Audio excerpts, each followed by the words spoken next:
rear-loading a car and drove into a gas pump overnight. Shelby Fire and Rescue passing along these pictures to us. Thankfully, no one was hurt. Crews say those pumps were quickly turned off after the crash, making it easy to contain the fire.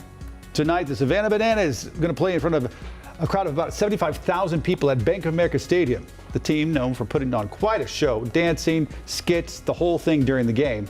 They'll play both tonight and tomorrow. Here's the thing, though. Tickets are sold out. And we've been telling you about this all morning long. If you can scan this QR code, you're going to see it momentarily, or you can text the word donut, D-O-N-U-T, to 704-329-3600, and you can join in on the Donut Day action with a trivia competition that we have. It's National Donut Day. It is National Donut Day. That is important to point out. Correct, Ben Thompson. So coming up on WCNC Plus in just a few minutes, Ben and I are going to be facing off against these weather guys, people, because Majestic's included too. That's true. And you can also participate. So just scan that code or text the number to get the link. We hope that you will see how you did. We love you, but I think Ben and I can take this one. Just saying. I like the confidence, Lisa. I like You guys are about to go down. That's all I got to say. All right, got to get to this really quickly. We do have an accident. I-85 northbound lanes near the ramp to McAdenville. That's exit 23. All of that red there's indicating that big backup. So try to take Highway 29. That's just right below it. Don't see any problems there. Just seeing that big backup about 4 miles right now. Chris. And it is humid today and tomorrow. Woo! Hottest days of the year right here. 89, 90, feeling like the lower to the mid 90s. We have a chance for an isolated storm. Weather alert for your Saturday afternoon and evening. Another chance for storms popping up during the middle of your Sunday. So yeah, we're going to be feeling it, y'all. So stay cool. All right. Please be sure to celebrate National Donut Day responsibly. And a reminder, the news does not end here. We're live all day long with breaking news, weather, and traffic. That's on WCNC Plus. We are streaming there now. Join us.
You are streaming live right now at 7 a.m. right here on WCNC Plus. I'm Ben Thompson. And I'm Lisa Washington. We want to get to breaking news out overnight in Catawba County, where deputies have now arrested all the suspects wanted in connection to that pool party mass shooting in Hickory. Overnight, we can tell you that they arrested Tolan Huff and Isaiah Mitchell. You see both of them here, both facing first-degree murder charges. WCNC Charlotte's Richard Devane has been in Catawba County all this week. He's been following these updates as they've come in. And Richard, many of these suspects are expected to face a judge in just a matter of hours. Yeah, that is absolutely correct, Lisa. Good morning to you. Good morning, Ben. Good Friday morning to all our folks out there watching us on the Plus. We just basically want to say that police have been working overtime since this incident happened on Sunday, and now they're beginning to see all of the work that they've put in. They say they've gotten some very dangerous people off the street and behind bars, and later today they'll be in court, most of them for their first appearance. Now, as we take a look at video, this all after what happened yesterday. A Catawba County judge actually revoking Garen Killian's bond. Killian was the first person arrested after that mass shooting. This now means that 20-year-old will remain in jail until his case goes to trial. Now, this morning, police also told us that they arrested Tolan Huff, who was at large. He, along with Zachary Bates, Keandre Mack, and Zakiah Mitchell, also known as Zay Harris, all of them have been arrested, all charged with attempted murder. Thursday, U.S. Marshals also took 18-year-old Zoe Braswell into custody, charging her as an accessory after the fact. Two more men, Raekwon Malik Craig and Patrick Lee Tolbert, were charged with providing alcohol to minors. Craig was in court yesterday. Investigators say those two helped organize that party, which drew anywhere from 80 to 100 people, and it also turned into a scene of terror. 58-year-old Sean Hood died. 11 others were injured. Detectives tell us that Hood may have helped plan that event. Police say the shooting started from a neighbor's yard and escalated as partygoers shot back at the initial people who fired. Investigators say they found more than 80 rounds at the scene. Law enforcement says while they've made these arrests, the investigation continues. We're working still diligently to bring all of those responsible for this mass shooting to justice. Sheriff's Office is relieved that the public safety has been ensured by the revocation of Mr. Killian's bond in the April shooting. Yeah, it's important to note that that was a shooting that happened in Hickory in April, where he is accused of shooting into a crowd. He had 7 charges of attempted murder on that case. That's the case where he was placed on bond. They say he violated the terms of that bond agreement, that pretrial release, when he was found with a loaded weapon. We're right here in Catawba County. We'll send it back to you. All right, Richard, a two-part question here. It's not often we report about crimes involving 8 people. I mean, that's a lot, much less all of them being arrested within a few short days. I'm assuming investigators think there was some coordination here. Some people might call it conspiracy is the actual charge, but there was some sort of coordination between the 8 of them. Confirm that, and then also, are there any other outstanding people that police think were a part of this? Yeah, we haven't been told that. They say the investigation continues, so there could always be additional folks that they arrest for someone aiding and abetting, like hiding someone if that comes to light or something of that nature. Also, it's important to note that 2 of the people who were arrested, they're not accusing of actually taking part in that gunplay back and forth. Those 2 people were actually accused of facilitating that party, i.e. promoting the party, and that is where ALE gets alcohol. Law enforcement got involved and said that they were promoting a party where they knew they had underage people inside that party. That was, we heard that yesterday with Mr. Craig when he went before his first appearance. They said that they knew and they allowed folks, and they said actually people 21, 18 years and up, but that's not allowed to, you're not allowed to drink at that age. And they said there was no one checking to make sure that folks who were underage weren't drinking. So that's why those 2 were arrested.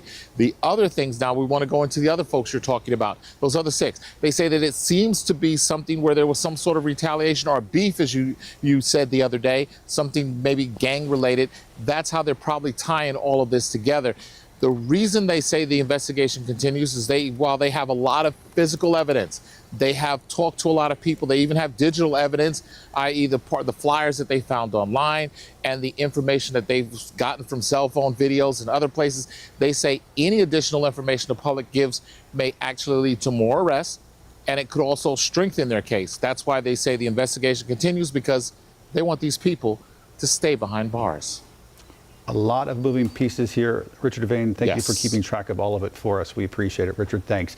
Over the last few days, we've been breaking news on this story by the hour right here on our streaming app, WCNC Plus. It's breaking news as it happens. WCNC Plus, watch all day.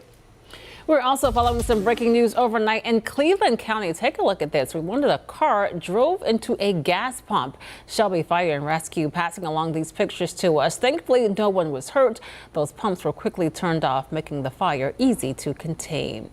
All right, let's check in with Chris now to find out more on our forecast for this Friday, because this could be one of the hottest days of the year so far. 88's the number that we got to beat. I have a forecasted high of 89, tomorrow 90. So regardless, it's going to be one of the hottest feeling days of the year. You're already feeling that mugginess out there. Check it out. We do have some low-lying clouds over here in Monroe. You can actually see it much better here on a Dallas cam. Looking down below 1,500 feet up, seeing some of those low-level clouds that is translating over to a little bit of fog. Likely we're looking at this little spot right here, which is a visibility down to about a half mile. This has been the problem spot, and it's really right around Morganton to Hickory, westbound, eastbound along I-40 that I'm seeing the biggest issue so far. And then our current temperatures ranging all over the place. It's now 64 degrees in Boone, so you're actually warmer than Lincolnton right now. Likely the fog, I think, is inhibiting our warm up there. 70 degrees in Wadesboro, 72 in Sherrod, and of course the Queen City, 68 degrees. Focus here on the yellow numbers. 80, nope, the real temperature is 76. 85, nope, actually feels more like 89. So by the afternoon, especially the middle of the afternoon, even though we might be in the upper 80s for the actual air temperature, these white numbers, you're going to be feeling like the lower 90s. Today's a sneaky hot day. We haven't been this humid and this hot so far this year, so don't overexert yourself. It's days like these that people tend to have heat exhaustion more than others that it's much hotter because you prepare accordingly. Our muggy meter staying muggy. As long as you're close to that 70-degree point, it's that air you can wear, the hair you can't wear. We're going to have that status today through the weekend. A few spikes will be higher than others, but let's be honest, it's humid to muggy air. There's not really a huge difference there. Because we have all this moisture and these warmer temperatures, mix that together with approaching fronts and troughs, that's going to lead to a chance for severe thunderstorms or even widespread severe thunderstorms. I think each of these events are all scattered, so it's not a guarantee that you're going to see these. We just have different degrees. Low risk for an isolated storm today that could be strong. The greatest risk with 2 pulses on Saturday, and then we have kind of a split difference that gets a little bit higher the further east you go on Sunday. And our severe weather risk, really a low chance for today, because I want to show you what this looks like. Here's 1 to about 2 o'clock. I think there's a chance that we might have storms forming anywhere between about Morganton and Taylorsville, anywhere between about 1 to 3. Once you get about 5 to 9, that's where we're seeing a chance for a thunderstorm to be nearby the Queen City. Why is this important? There's a lot going on this weekend and this evening, that anything around Uptown that could be some nearby thunder, and if that does happen, if you hear thunder at Bank of America Stadium, it could lead to a slight delay. So there's a slight chance for an isolated shower or storm. For Banana Ball, the Savannah Bananas are in town for tonight and tomorrow night. And the gates open at 4:30. Temperatures will be upper 80s. Drink plenty of water. Plan accordingly if you're going to be heading this direction. And I think it's less likely after 9 o'clock if that sun sets. Tomorrow's the only day that we're going weather alert. There might be an outside chance that we might upgrade Sunday to that status, but this is a real tough pill to swallow for me, because I love to give you exact timing, like 2 to 8 or this time frame. The reason why I'm so vague as far as the afternoon and evening is I think there's going to be multiple pulses that potentially could be severe for your Saturday, and that's why we're going weather alert that has the most favorable conditions, because we don't have like a set front that's going to move through that's going to decide this. But we do know if there's going to be wind damage, that is going to be the highest threat. Hail is a lower end possibility, but I think damaging winds and wet microbursts are going to be the number one. And there is some wind shear, but I think tornado risks are very, very low. We call it a near zero. Not going to discount it, but likely not. Our futurecast, here's what it looks like for your Saturday. Slightest chance for a little shower to begin the day, but then as early as noon, we could have a pop-up shower or a thunderstorm. So at this point, if you see a thunderstorm, it's going to be very isolated. It's this time, if you have anything early to mid-afternoon, that'd be your best chance for hail. But it really is trending heading into the evening. We have a better chance, I think, for more numerous storms. Wouldn't be surprised if some of these futurecasts, these examples really simulating the radar, might be even a little bit more of a Boeing segment or a cluster of storms by at least the early to mid-evening. And we're also keeping an eye to the west to see if there's any severe weather systems that will be strong enough to work their way into our area and just hold together past the mountains. So really anything goes during that time frame. But we're not done, right? Your Sunday also has a chance for some stronger thunderstorms. 'Tis the season. Anywhere between about 2 and 6 o'clock, we're seeing some isolated showers and thunderstorms. If they start to gather strength together in a line, there will definitely be a higher risk for some of those damaging winds. So mid to late afternoon, I would even say Sunday is about 2 to 8 is the best time frame to see these storms start to brush on by. And then by the evening, most likely we are staying dry around the Charlotte area. Whew, that was a lot, right? Guy Roofing 7-day forecast. We dry out for one day. Monday will still be humid, so not really a dry feel. Temperatures in the upper 80s for now, and then we have a little bit of a cooler day on Tuesday because a better chance for more clouds, rain, and some thunderstorms. And then back to the mid-80s with that usual 20% chance for an isolated storm to end the day Wednesday and Thursday. So how are we starting our day for our morning commute, though? That's my question for Majestic. Well, it already feels hot, and I'm not even outside, setting the tone for a very warm weekend ahead. As always, a reminder to just never leave any kids or pets in the cars when we're dealing with such high temperatures and a lot of humidity. It's oftentimes you get busy and you kind of just forget about things. Here's a live look outside I-77 York County. Good morning to everyone. Roads are flowing okay. Nothing too out of the ordinary. I do want to take you out to I-85 though, because this is really the slowdown this morning. It's in Gaston County. Good morning to everyone there. I-85 northbound near the ramp to McAdenville. That's exit 23. You can see we have backups right here. That's Highway 7 and I-85. So that red means stop and go traffic. I tracked this out for you. This is about a 4-mile backup. So really pack your patience if you are already there. If you're not there yet, or you know someone who's heading that way, tell them to just take Highway 29 instead, because look at this. It's just right below it, and I'm seeing all green taking you into the same area. So all over towards the Uptown area. Want to now talk about Uptown because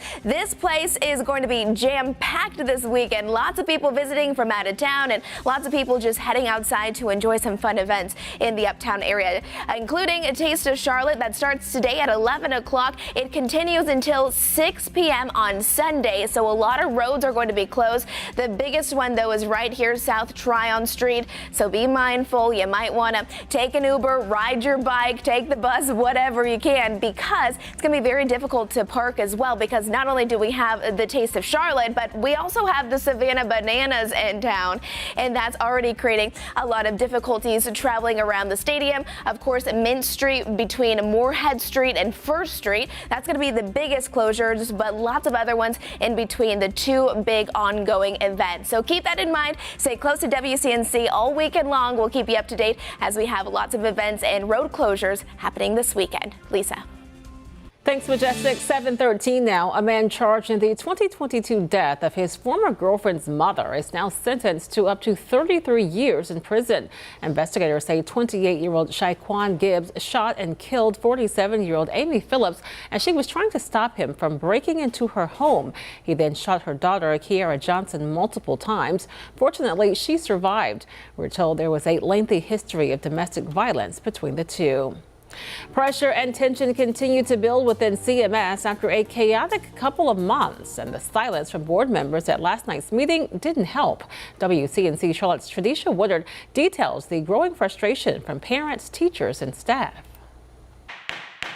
Where's the transparency? Where's the integrity? The door of the CMS boardroom may be open, but the district still being accused of keeping its community in the dark. I'm here to tell you we do not trust you. Many pushing for transparency surrounding the disappearance of former Ardrey Kell principal Jamie Brooks. But if you're going to fire her or force her into retirement and then turn around and ask me, what is it I want in a principal? I want Jamie. That's what I want. That's what I've wanted.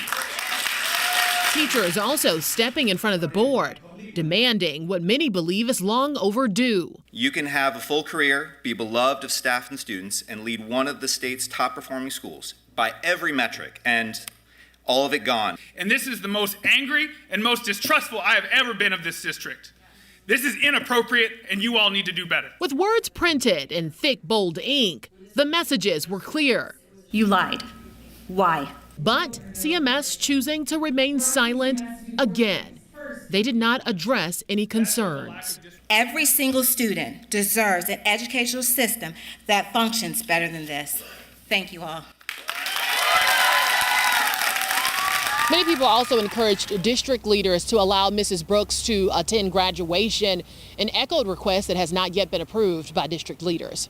Reporting outside CMS headquarters, Tradisha Woodard, WCNC Charlotte. A bill aimed at fixing North Carolina's child welfare system is moving forward. It would give biological fathers limited time to claim custody if a child is being adopted, 90 days after birth or 30 days after finding out about the child.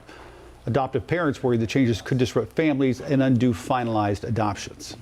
Today, a section of I-85 in Salisbury will be dedicated to Senator Elizabeth Dole. She built a long career in public service, from Secretary of Labor to President of the Red Cross, and North Carolina's first female U.S. Senator. She will be honored with roughly 2.5 miles of the interstate near exit 75 to Bringle Ferry Road. Time now to connect the dots. That's when we make the news make sense. Summer may look a little different for some Americans as they dial back on their plans in order to save some cash. Leisure activities like vacations and shopping sprees are off the table for many people this summer.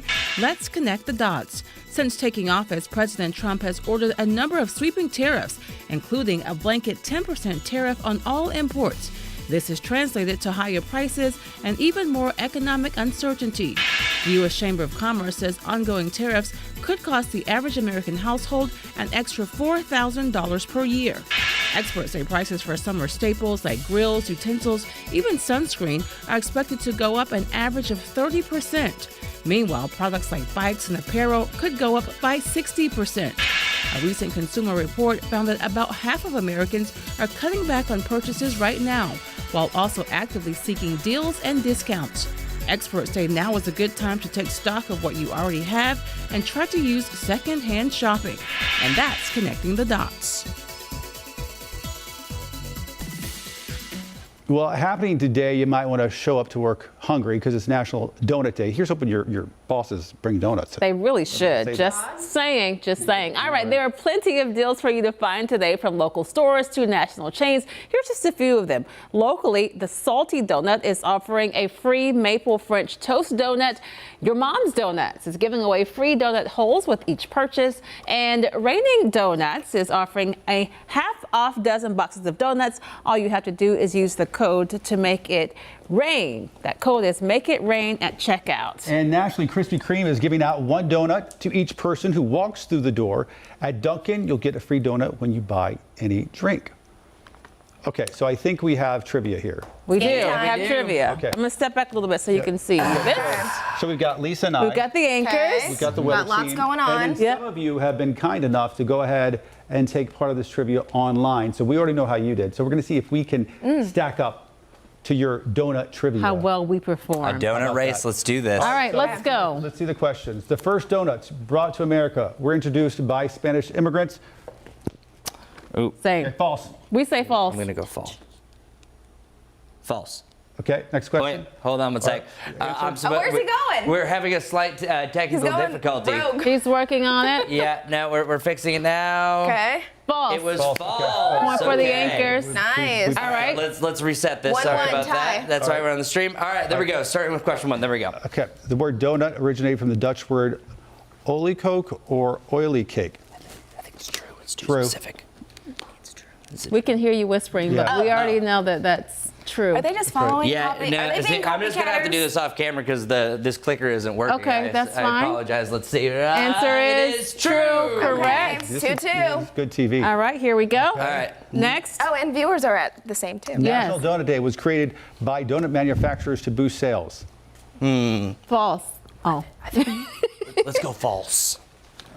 You guys got to make up your mind before. Got to we do make that. your decision Lisa's soon being before you loud say over it. there. That was just one time. Because the clickers are not working for Okay, me. So Chris. I don't know what's happening here. Answer is. Answer is, let's see. Come on, Okay, I'll false. just do it over Come on. here. So sorry We about can still this. hear you. You just stay over there and work that for All right. us. False. Very All good. right. Okay. Geometric name for For a donut shape is True. a True. toroid. 100%. True. True. True. That is true. We knew that. Yep. Keep going. Next question. Okay. You're in. The alternative spelling donut was invented to make the word easier for foreigners to pronounce. You just pick one. We're going to go with true. All right. Here we Excellent. I got it too. go. It is All right. neck and neck. All right, next Oh, we're question. doing pretty good. The original Dunkin' Donuts had a small handle for easier dunking. True. Wow. True. I think I remember this. We're going to say True. true. Yep. Yeah, Wow, it that was was very good. flimsy and not Okay. safe. Okay. Okay. All Keep right. going. We are doing so well. The world's largest edible donut ever made weighed 5,000 pounds. More than 5,000 pounds? I think it was bigger. Go false. I'm thinking that's no. We're going to say No, True. no. Oh yes. man, Come what? on, both Anchor agreed here. team. I think it could have been bigger. All right, now in the let's lead. go. Let's keep the momentum going. All right. The hole in the middle of a donut was invented to make them easier to stack for shipping. Yeah, maybe. Yeah, false. Oh no. Okay. Oh, You were What? false, too. okay. So we didn't get that one. That's all right. Okay. Keep All going. right. We're still winning. Actually, viewers are winning, but we're close. All right, here we go. Next question. Okay. Canada has the most donut shops per capita of any country in the interesting. world. True. We say true. Let's see. I'm kind of leaning towards false. I don't but I'm know. gonna go with The both- dramatic both suspense. Chris. Oh, my It goodness. was working over here. True. All Good right. job, All right, good job, very good good. job. Is All there right. one more? Yeah, I think there's a few more. There it is. Okay. The first American food promotion month was ever Donut Month. Wow. Jesse, your best guess. I don't know. Sure. Yeah. I think the other side. Yeah, true. Yeah, I think. true. Okay. Ding ding ding ding ding True. ding ding ding ding. Okay. Okay. Yeah. Let's say. Wow, it is neck and neck. It is a three-way tie All right right. The world's most expensive donut is topped with edible gold and diamonds. Diamonds? And costs over $100. I mean, you have edible gold. I've never heard of. I've never heard of edible diamonds, so we're going to go false for that one. Let's go true since they went false. Let's try to separate the difference. Let's See. True. Ooh. All right. Are there edible diamonds? I Okay. never heard that either. Right? Okay. Okay, we One are tied more? with the viewers. Anchors behind. are. Yeah. There's several until the finish. All right, I don't know if I'm going to read that. Jelly-filled donuts called I don't know. that word are traditional food for Hanukkah. I could see that. Yeah, let's go true. Sure. True. Let's go true. Hey. Okay. Is that it? Is All that right. it? Weather ties the viewers. Okay. Wow. It's a tie. Wow. Nice job. We were guys. so close. At least we're not in last place. So True. viewers, how did they do overall? Do we They- know? Like they got on average what? Most of them right? Let's see if we can hear that. They got all of them right. I don't believe All right. How does that work?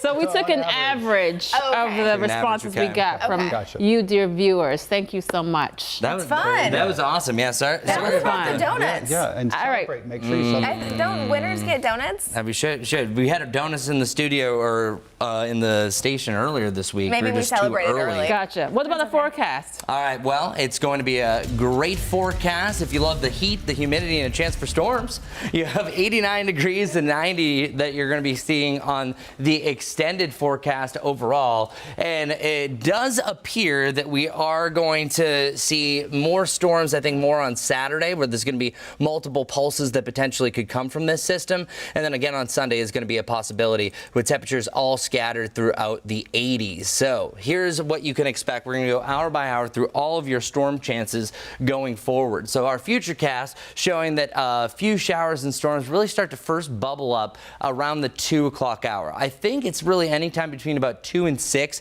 that we see this avenue from Morganton over to the Charlotte area seeing a storm or two. And one could pass the Charlotte area in general, but then once you get to about sunset between 8 and 9, that is going to be eroding. So what we can expect is just hit or miss showers and storms for today. And then tomorrow, it's actually going to be 2 rounds. Here comes number 1. That's going to be a possibility early to mid-afternoon, and then another one possible early to mid-evening, just depending where we are. We're tracking some of those lines of storms. I think it'll be a little bit more prevalent down towards the south, but we're still going weather alert for that day. And last but not least, we have Sunday bubbling up right around 2 o'clock to 6 o'clock. You can see this line that starts to move on, and we should be clear by your Sunday evening overall. And then we're going to see a little bit of a nice little break from the storm for one day before it returns back on Tuesday. So I'm going to send it over to Majestic to see how our traffic is faring to end this before we get to our NBC cut-ins. All right, I-77 here is looking beautiful, flowing nice and smoothly. Grab your sunglasses, take it easy following this slowdown here.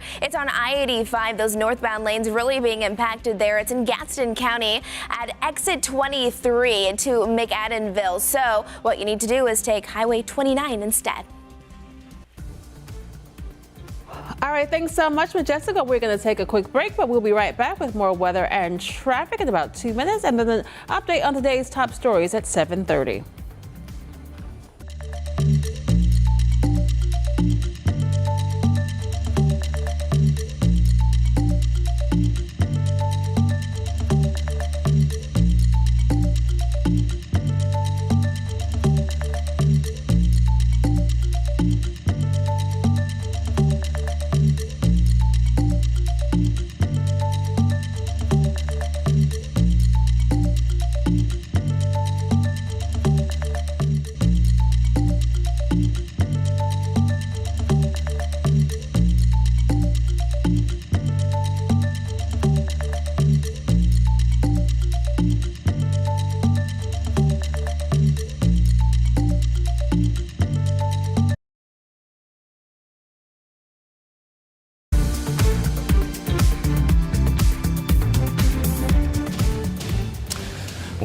Well, 89 degrees. If that verifies, that would be the hottest temperature we've had so far this year in Charlotte. 85 is the normal, so an above average day. We will see a nice mix of cloud and sunshine. Already seeing that sun, unlike most of yesterday. And then our heat index realistically feeling like the lower 90s through most of the afternoon. Slight chance of hitting the mid 90s for our real feel. And then after that, well, we're going to challenge 90 degrees on Saturday. It's a weather alert day because we have a couple of pulses of showers and storms. But even today, you will have a chance for an isolated thunderstorm to end the afternoon and begin the evening. So keep that in mind. That really erodes after sunset. Another round of storms also possible during your Sunday afternoon before we level out in the 80s through next week. Majestic, what's going on? All right, good Friday morning, everyone, heading into the weekend, and we already have lots going on. Area roadways here, I-77 coming in from York County looks fine, flowing smoothly. It's beautiful outside now, but do want to let you know about a couple of ongoing accidents. This one just popped up between Carmel Road and Moorland Drive. Not seeing significant impacts there. And then another one here on Church Street and 26th Street, seeing medium impacts with slower moving conditions. If you are taking I-85 northbound in Gaston County near exit 23, there is a crash that's creating this slowdown here, about a 4-mile slowdown right now. So instead of taking I-85 inbound, instead you'll want to take Highway 29.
You are streaming live right now at 7:30 right here on WCNC Plus. I'm Ben Thompson. And I'm Lisa Washington. As we broke this morning, there have been 2 new arrests in that mass shooting in Hickory over the weekend. They come as part of the investigation seems to be starting to wind down. WCNC Charlotte's Siobhan Riley spoke to neighbors in Walnut Acres who are beginning to see their neighborhood slowly return to normal.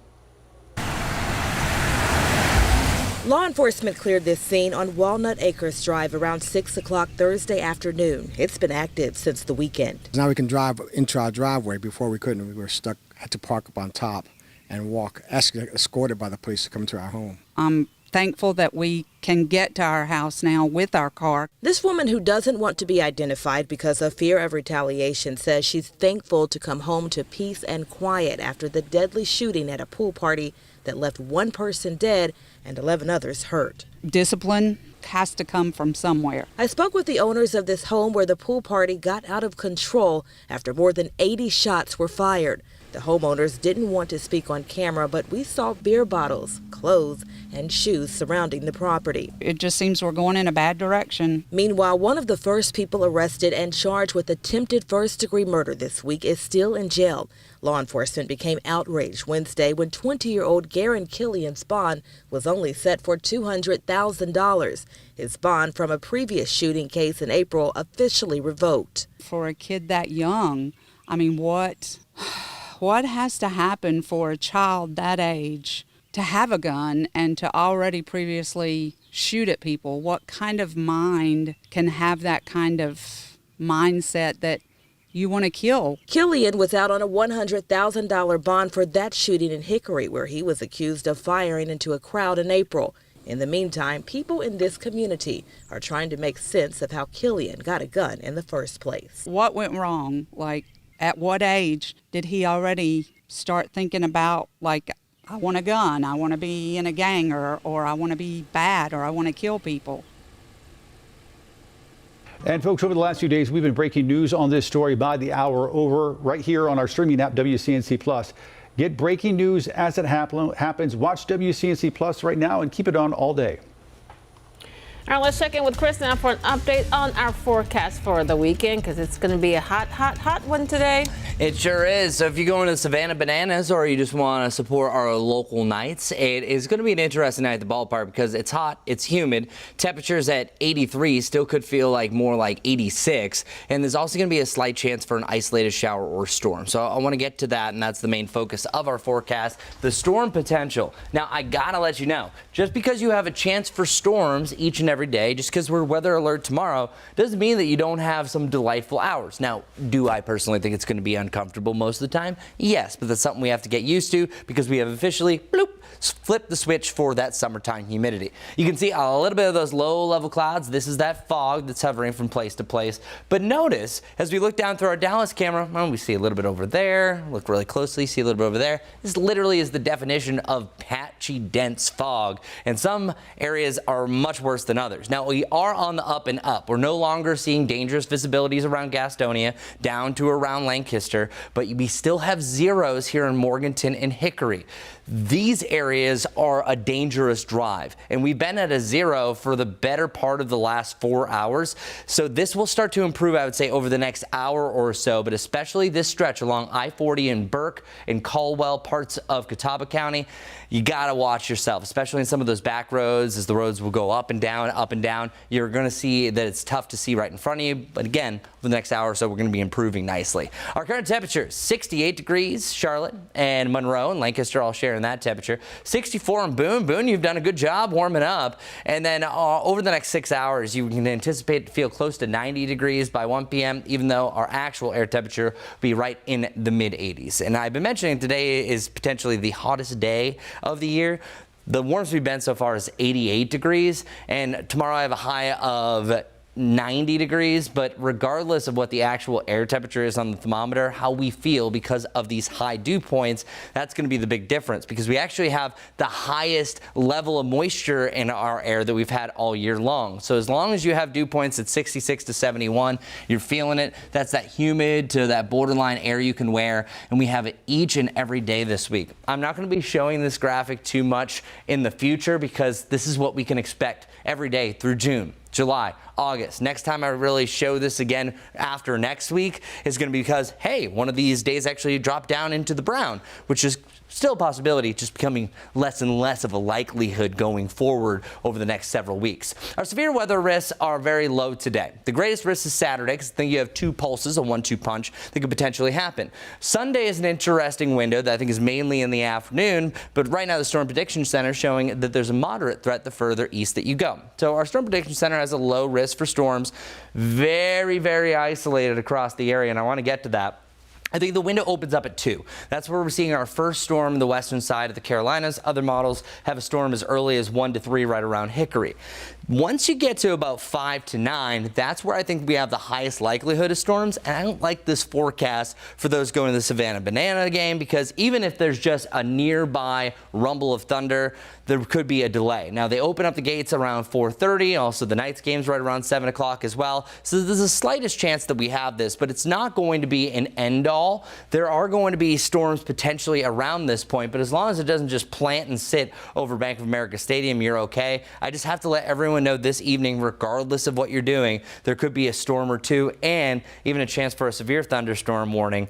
And if there's a severe thunderstorm warning, likely that's a big, heavy rain maker, and then it's going to make it feel extra steamy. Overnight, we'll have a few passing showers and then chance another round of fog to kick off your Saturday. Saturday is the only day that we are weather alert for now. Sunday, kind of on the cusp for me. We have Saturday afternoon and the evening. Gusty winds and large hail are going to be a possibility. So I want you to stay weather aware. Great place to do that. WCNC Plus. We will stream anytime that we have something going on. So later on, if there's a storm potential that could be interrupting your evening plans, likely we're going to be going live right here. Our severe weather risk, breaking it down as far as our main categories, lightning's always a risk. Flooding is always a risk, but large hail, I would say, is number 2. This is most likely in the afternoon, and then damaging wind threat that can happen anytime during the afternoon and evening hours. So let's get to that point. So your Friday, I already showed you, slight chance for showers. I think really between about 2 and 9. It just depends where you are. For your Saturday morning, I think likely we're starting dry. You're seeing more clouds that are around here, and that is showing some of that patchy, dense fog. A mix of clouds and sunshine, likely just like today, but we'll have more clouds by the end of the day, and some of those clouds grow in the vertical. Talking about a big time thunderstorm. That window I think opens up anytime between about noon to 6. That's round 1. Round 2 is anytime during the evening. There's one of 2 scenarios that'll happen here. One, we have isolated storms that start to gather strength and form their own line on their own. Or 2, we have a leftover system that works its way away into the latter part of the evening and holds together, still keeping a severe threat. I think the further that you get closer into midnight, the less likely you're going to have anything severe. And then one more time, right? One more time of feeling. Right between about 2 and 7 o'clock, we have a chance for a passing shower and a developing thunderstorm. If we get a bunch of them called multi-clusters that gather together, we could have a line of storms which ups our wind damage potential. That's the middle of your Sunday. But what I just showed you was about 68 hours of data. You saw storms on here, but there are a lot of dry windows. So my best advice for you, if you want to do anything and you don't want to deal with the storm or even the chance of a storm, even though there's a good chance you are seeing it stay dry for most of it, is just do everything before 2 o'clock. After that, you'll see storms starting to bubble up, and then that's where you're going to have a higher likelihood to see all the above. So highs again today, right around 89 degrees. Normal high is 85. Tomorrow we're at 90, and then after that, we don't have another shot at 90 degrees for at least the next 7 days. We'll be close to it on Monday. Monday's actually the only day I don't have at least a 20% chance for an isolated pop-up thunderstorm. Tuesday is the next best chance for rain outside of what we have this weekend. A front pushes through, and then it's not going to cool us down really any. Back to the mid-80s where we should be next Wednesday and Thursday. So that's your weather report. Up next, we have a majestic storm to see what's going on for your morning commute. How's it been so far? Well, it's been busy, I think you could say, for your Friday morning commute. Good Friday morning, everyone. We are heading into the weekend, and if you have places to be, you got things to do. Let's start with this. A live look outside. I-77 area roadways are dry. Traffic is flowing smoothly, and we do have multiple accidents that I want to let you know about. Let's start with the most important thing first, though. Look at all this red that's popping up on my map. That's indicating stop and go traffic. This is out in Gaston County. There is a crash on I-85 impacting those northbound lanes near the ramp to McAdenville. That's exit 23. Once we zoom it on out just a bit, this is about a 4-mile backup. Looks like it's even longer than that by this point. So instead of taking I-85 inbound out towards exit 23, rather you might want to consider taking Highway 29 just below it. Look, mainly green on the screen, getting you towards the same area. And then another crash just now popping up. It's on Old Statesfield Road. If you typically drive inbound there near Croft, that's where we do have one minor incident that is ongoing. Another one here on Church Street and 26th Street. That yellow's indicating medium impacts there. Another one here this morning on Carmel Road and Moorland Drive. Minor impacts, but something to consider. And of course, in the Uptown area this weekend, it is going to be so busy. Lots of really fun things going on, but not so fun if you have to drive in the Uptown area. Taste of Charlotte, of course, kicks off today at 11 a.m. It'll continue all throughout the weekend, and roads will be closed until 11 p.m. on Sunday night. They're expecting at least 25,000 participants for this. So even if you're going to a Taste of Charlotte, you might consider taking a ride share, taking Uber or walking or biking if you can. It's going to be very, very jam-packed because not only that, but also Savannah Bananas are in town. Mint Street between Moorhead Street and First. That's the major road that's going to be closed, but also we'll have more on those cross-section roads coming up in just a few minutes. Thanks, new this morning. It's wedding season and couples are planning their big day, are having to make some tough decisions as tariffs drive up the prices of saying I do. WCNC Charlotte's Destiny Richards joins us in the studio this morning. She spoke to some local wedding planners who have some tips to help couples save some extra cash. Destiny. Yeah, weddings are a major milestone and a major investment. Planning a wedding has never been cheap, but experts say rising tariffs and supply chain issues are pushing prices even higher. I spoke with Kristen Zwicky, owner of Crafted Charm Wedding Planning in Charlotte. She says expect to pay more for bouquets and floral arrangements. Imported flowers are pricier due to shipping and the supply chain issues, and businesses are passing those costs on to customers. Brides may also be saying yes to a more expensive wedding dress since many fabrics come from overseas and there are extra fees with that. Madison Lloyd, owner of Destination Us in Lancaster, says weddings across the Carolinas are feeling the pinch from inflation and tariffs.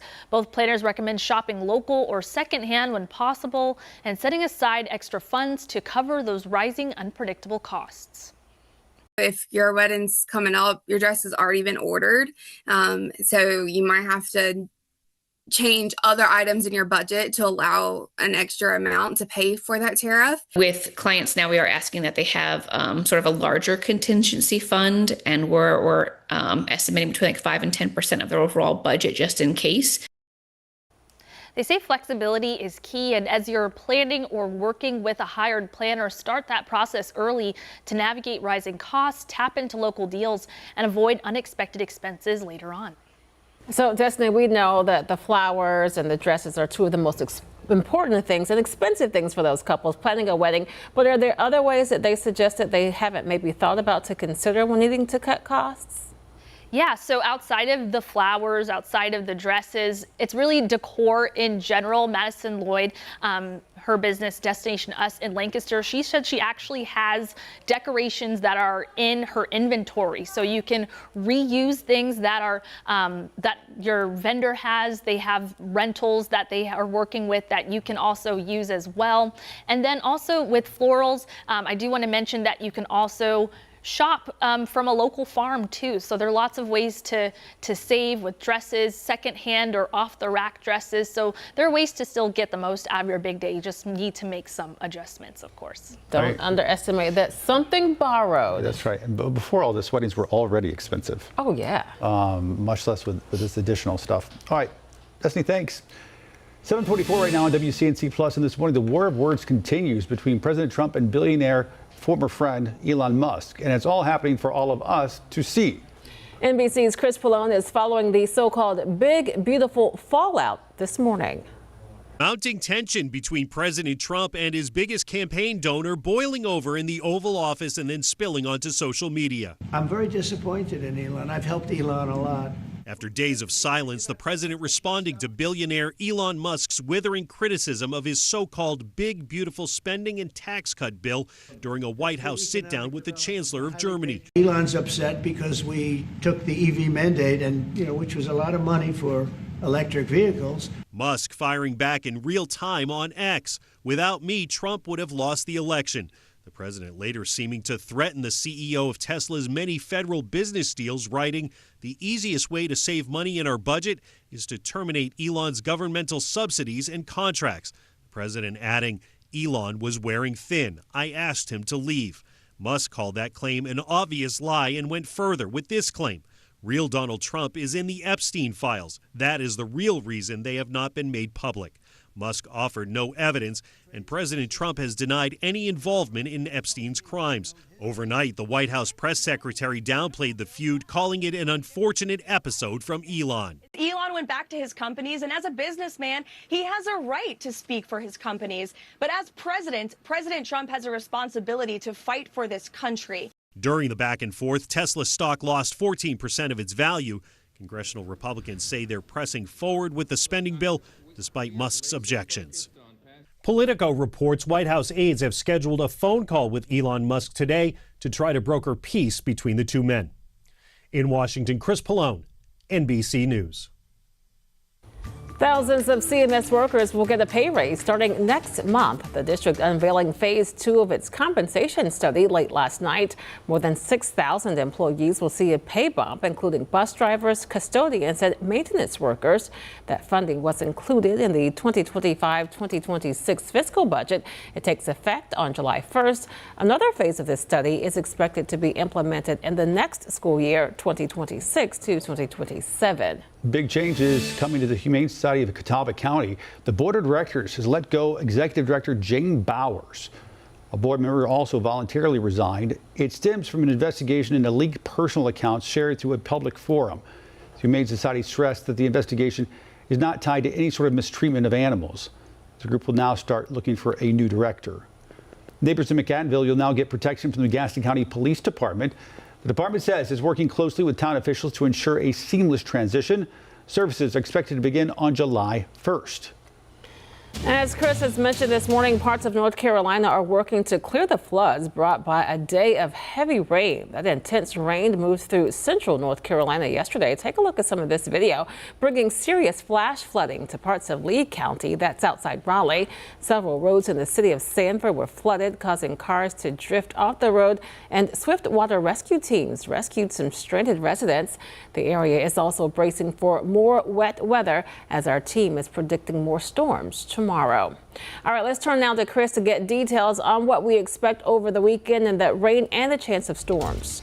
And that widespread rain was brought to you by a coastal low. It moved on shore and just allowed rain to slowly churn through the area. And the key word there is slowly. So rain's not going to be as widespread today, tomorrow, nor on Sunday. But check this out. You could see the circulation there eventually stretch off towards the north. It actually interacted with a lot more energy. And then that's why we saw a lot more thunder and lightning, some heavier rain rates. We typically were seeing anywhere from up to a 10 to a quarter inch for our upper levels. But even close to home, some of us saw a quick 2 inches through the morning time. But look at how all that rain flourished through the central parts of the state. And these areas, especially in low-lying areas to the southeastern part of North Carolina, are especially flood prone with the amount of rivers and streams that are through that area. Our severe weather impacts today and tomorrow. I think the highest threat, if we have any, is going to be a chance for damaging winds. I'm also going to throw Sunday into that loop. But tomorrow is the day that we're really focusing in on. And the reason why is I think the storm fuel is just a little bit higher, front's a little bit closer,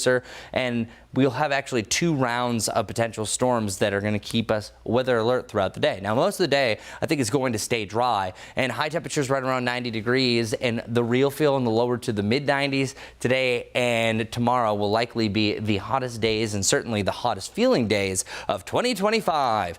Well, we have our severe weather risk. It's an interesting shape, and we'll focus in on the low chance today, but the medium threat for the entirety of the Carolinas tomorrow. Now, looking at the extended future cast, I think the highest energy is down towards the south. Not discounting that we're not going to see anything on Saturday. It's just that for sure you're going to have a mean line of storms that think through Georgia. It just depends on how much the line is going to hold together for us locally. And then once you get to Sunday, I think there's isolated storms that turn into a cluster of them that get a little bit stronger as they push their way off towards the east. And I'm going to show you all those storm chances starting with today. Our window opens up at 2. I think it ends at 9, and it'll move from northwest to southeast. It's a typical storm movement. What usually will happen is the daytime heating will rise up with all that moisture. It condenses, and then once the cap breaks, pretty much like taking a bottle cap off a shooken bottle of soda, that'll allow for all that energy to develop. Heading into the evening, there is a chance for a few isolated storms, but by 9 o'clock, I think our map is pretty much free.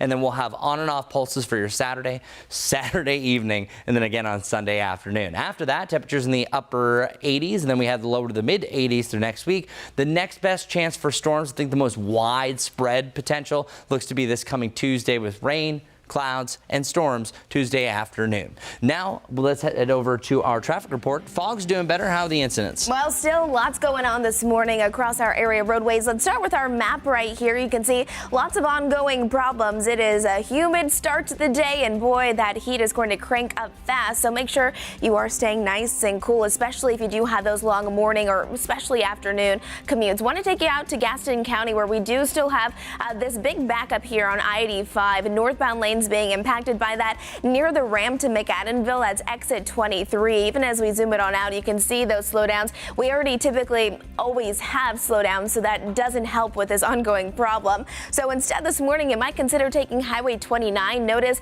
all of the green there, and then if you're taking I-85 inbound, all of the red there. Want to head now north of Charlotte. This is where we do have an ongoing accident, saying mainly green, so no big impacts there. It's on Old Statesfield Road towards the Croft area, and then to the south here, want to let you know about this crash on Church Street and 26. You can see that yellow there indicating some medium impacts. Another crash on Carmel Road and Moorland Drive. Heading into Uptown, though, boy, this is going to be a very busy place this weekend because we have a lot of fun events going on. Taste of Charlotte starts at 11 o'clock today, and a lot of these roads will be closed all the way until 11 p.m. Sunday night. They're expecting over 25,000 participants here. The biggest closure here is, of course, South Tryon Street, and then Savannah Bananas. They are in town, and all the festivities will start around 3 o'clock this afternoon, and expecting about 3,000 participants. So find your way to navigate around Uptown this weekend if you aren't going to those events. Hi, this is Larry Sprinkle. A lot going on this weekend all across the area. Where can you go to meet, eat, drink, and play? Well, of course, it is the annual Taste of Charlotte in Uptown today through Sunday. Right there on Tryon Street, a lot going on. The best food, entertainment, great music, 3 stages. It's today and tomorrow, 11 a.m. to 11 p.m., and Sunday, 11 a.m. to 6 p.m. Don't miss it. It's the annual Taste of Charlotte Uptown on Tryon Street. I'm Larry Sprinkle. That's what's happening this weekend. Larry, thank you, sir. Well, tipping is just everywhere. The usual is being pizza delivery, restaurants, that sort of thing. But a new survey says some Americans think tipping culture is out of control. That's right. And it's not just the amount requested. Some people say they are now being asked to tip at the grocery store. NBC's Jesse Kirsch has more. America is moving closer to a tipping point. Why am I being asked to tip 20% for someone to hand me a pizza? I was paying for groceries. They asked me if I wanted to put a tip onto that. A new Bankrate survey finding more than 40% of Americans think tipping culture is out of control, a 6-point jump from last year. Bankrate says women are more likely to tip than men, while Gen Z and millennials are less likely to tip than older generations. The classic restaurant tip is an automatic for you. Yeah, for me, it's 20% all the time. But where do consumers draw the line? In Miami, people tell us they've been asked for tips everywhere from the dog groomer to a convenience store. You poured yourself the coffee. Yes. You brought it to the counter. Yes. And then when you went to pay, yes, suggested you give a tip. Yeah. So when you see that, yeah, what goes through your mind? It's frustrating. Perhaps one of the most infuriating forms of tipping, those gratuity suggestions that pop up when you pay at a store. Bankrate says staring down a pre-entered tip screen has a growing number of Americans saying they tend to tip less or not at all. If you didn't think there was a peer pressure consequence, would you be walking out? I would absolutely do no tip, and if it's an easy no tip, then I will no tip. Coffee shop owner Orlando Superlano says a 10% surcharge is baked in to his customers' checks. I want to say a high percentage of our customers actually say they want to tip more than what we're suggesting. All of it as President Donald Trump pushes to eliminate the federal income tax on tips. But if you want to save on taxes, there's got to be something in the tip jar. I'm sorry.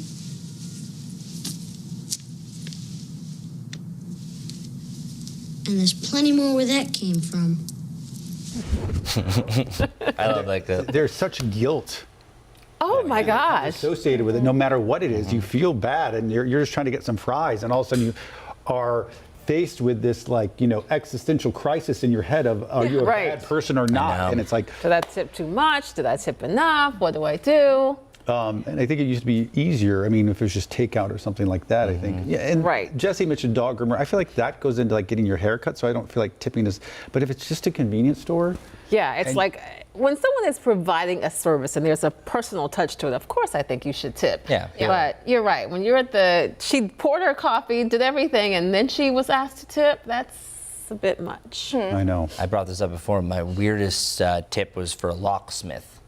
So I guess it would still be a service. I just wouldn't have thought about that yet. You would tip the locksmith. Pretty much if anything like that. So I haven't seen doctors do it yet. So we're not there yet. I think service workers are such hard workers too. Oh, totally. You know? Absolutely. So it's like the least that we can do when they're there to serve us and to give us a good experience. I feel bad real quickly because we got to get out. I feel bad for the folks who work at like hotels who will carry your bags because people don't carry cash anymore. I know. And so they're actually sort of caught in the middle of all this. I've apologized more than once for that. Yeah. I'm sorry I don't have cash. All right, quick break right now as we take a live look right now over Uptown. Another check of your weather and traffic come your way right here on WCNC Plus.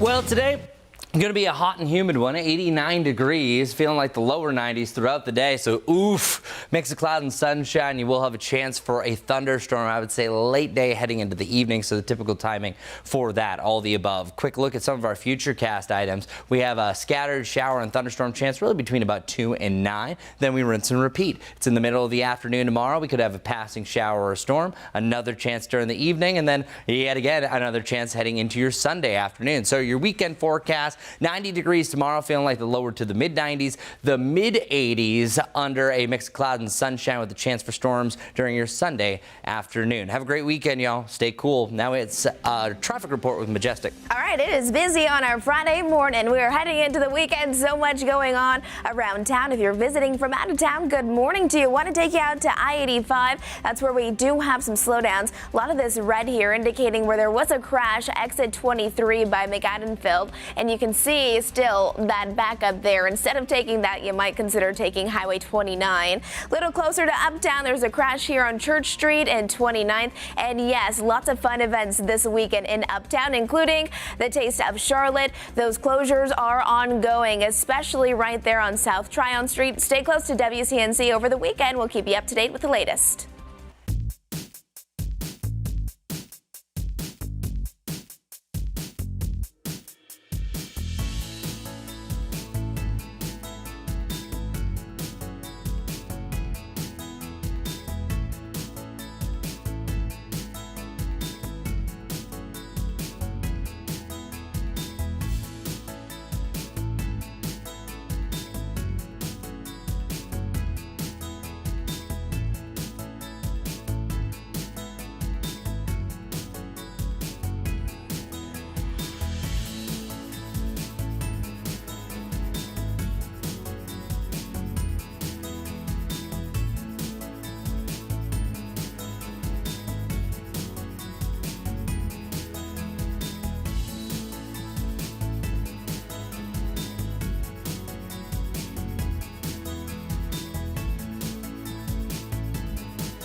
Streaming live right now at 8 a.m. right here on WCNC Plus. I'm Ben Thompson. And I'm Lisa Washington.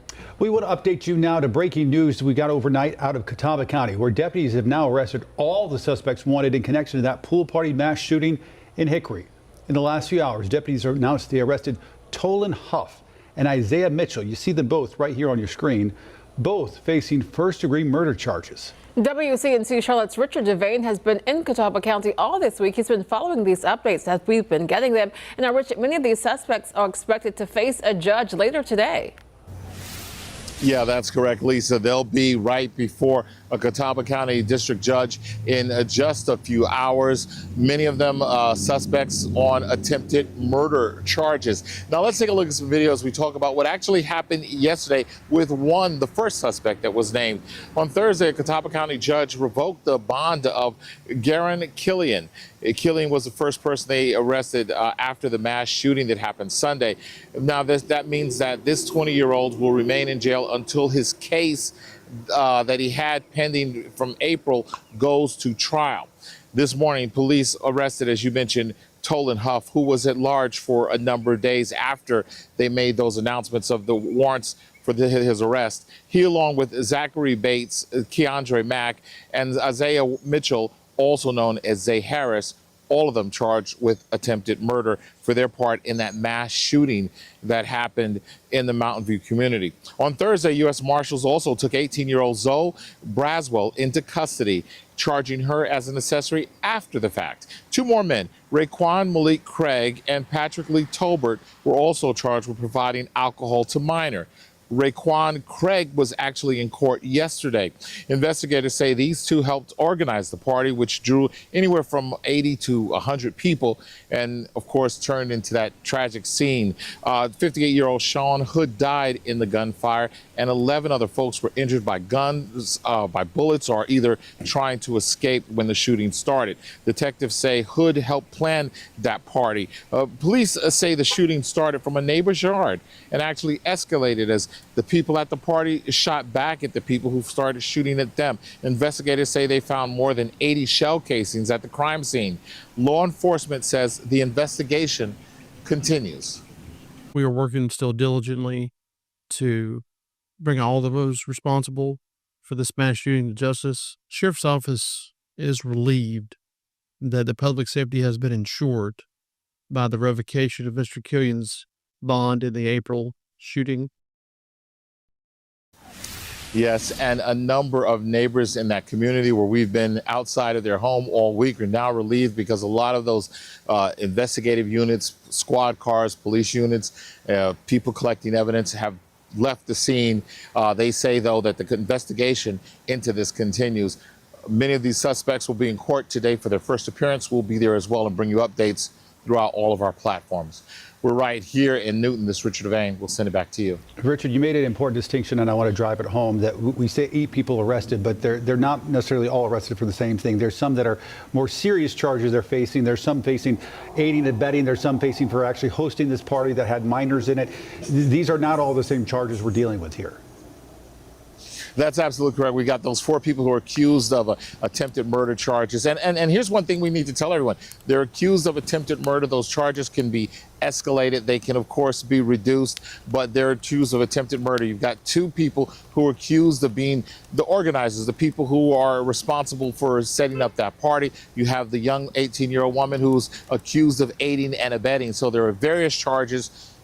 The best way to keep it all intact is right on our mobile app, which we've got all the information there on our website. We'll keep you posted on everything that happens, both inside the courtroom and within that community. Yeah, a lot of moving parts. Richard, thank you for keeping track of it for us. And folks, over the last few days, we've been breaking news on this story by the hour, streaming right here on WCNC Plus. Get breaking news as it happens. Watch WCNC Plus and leave it on all day.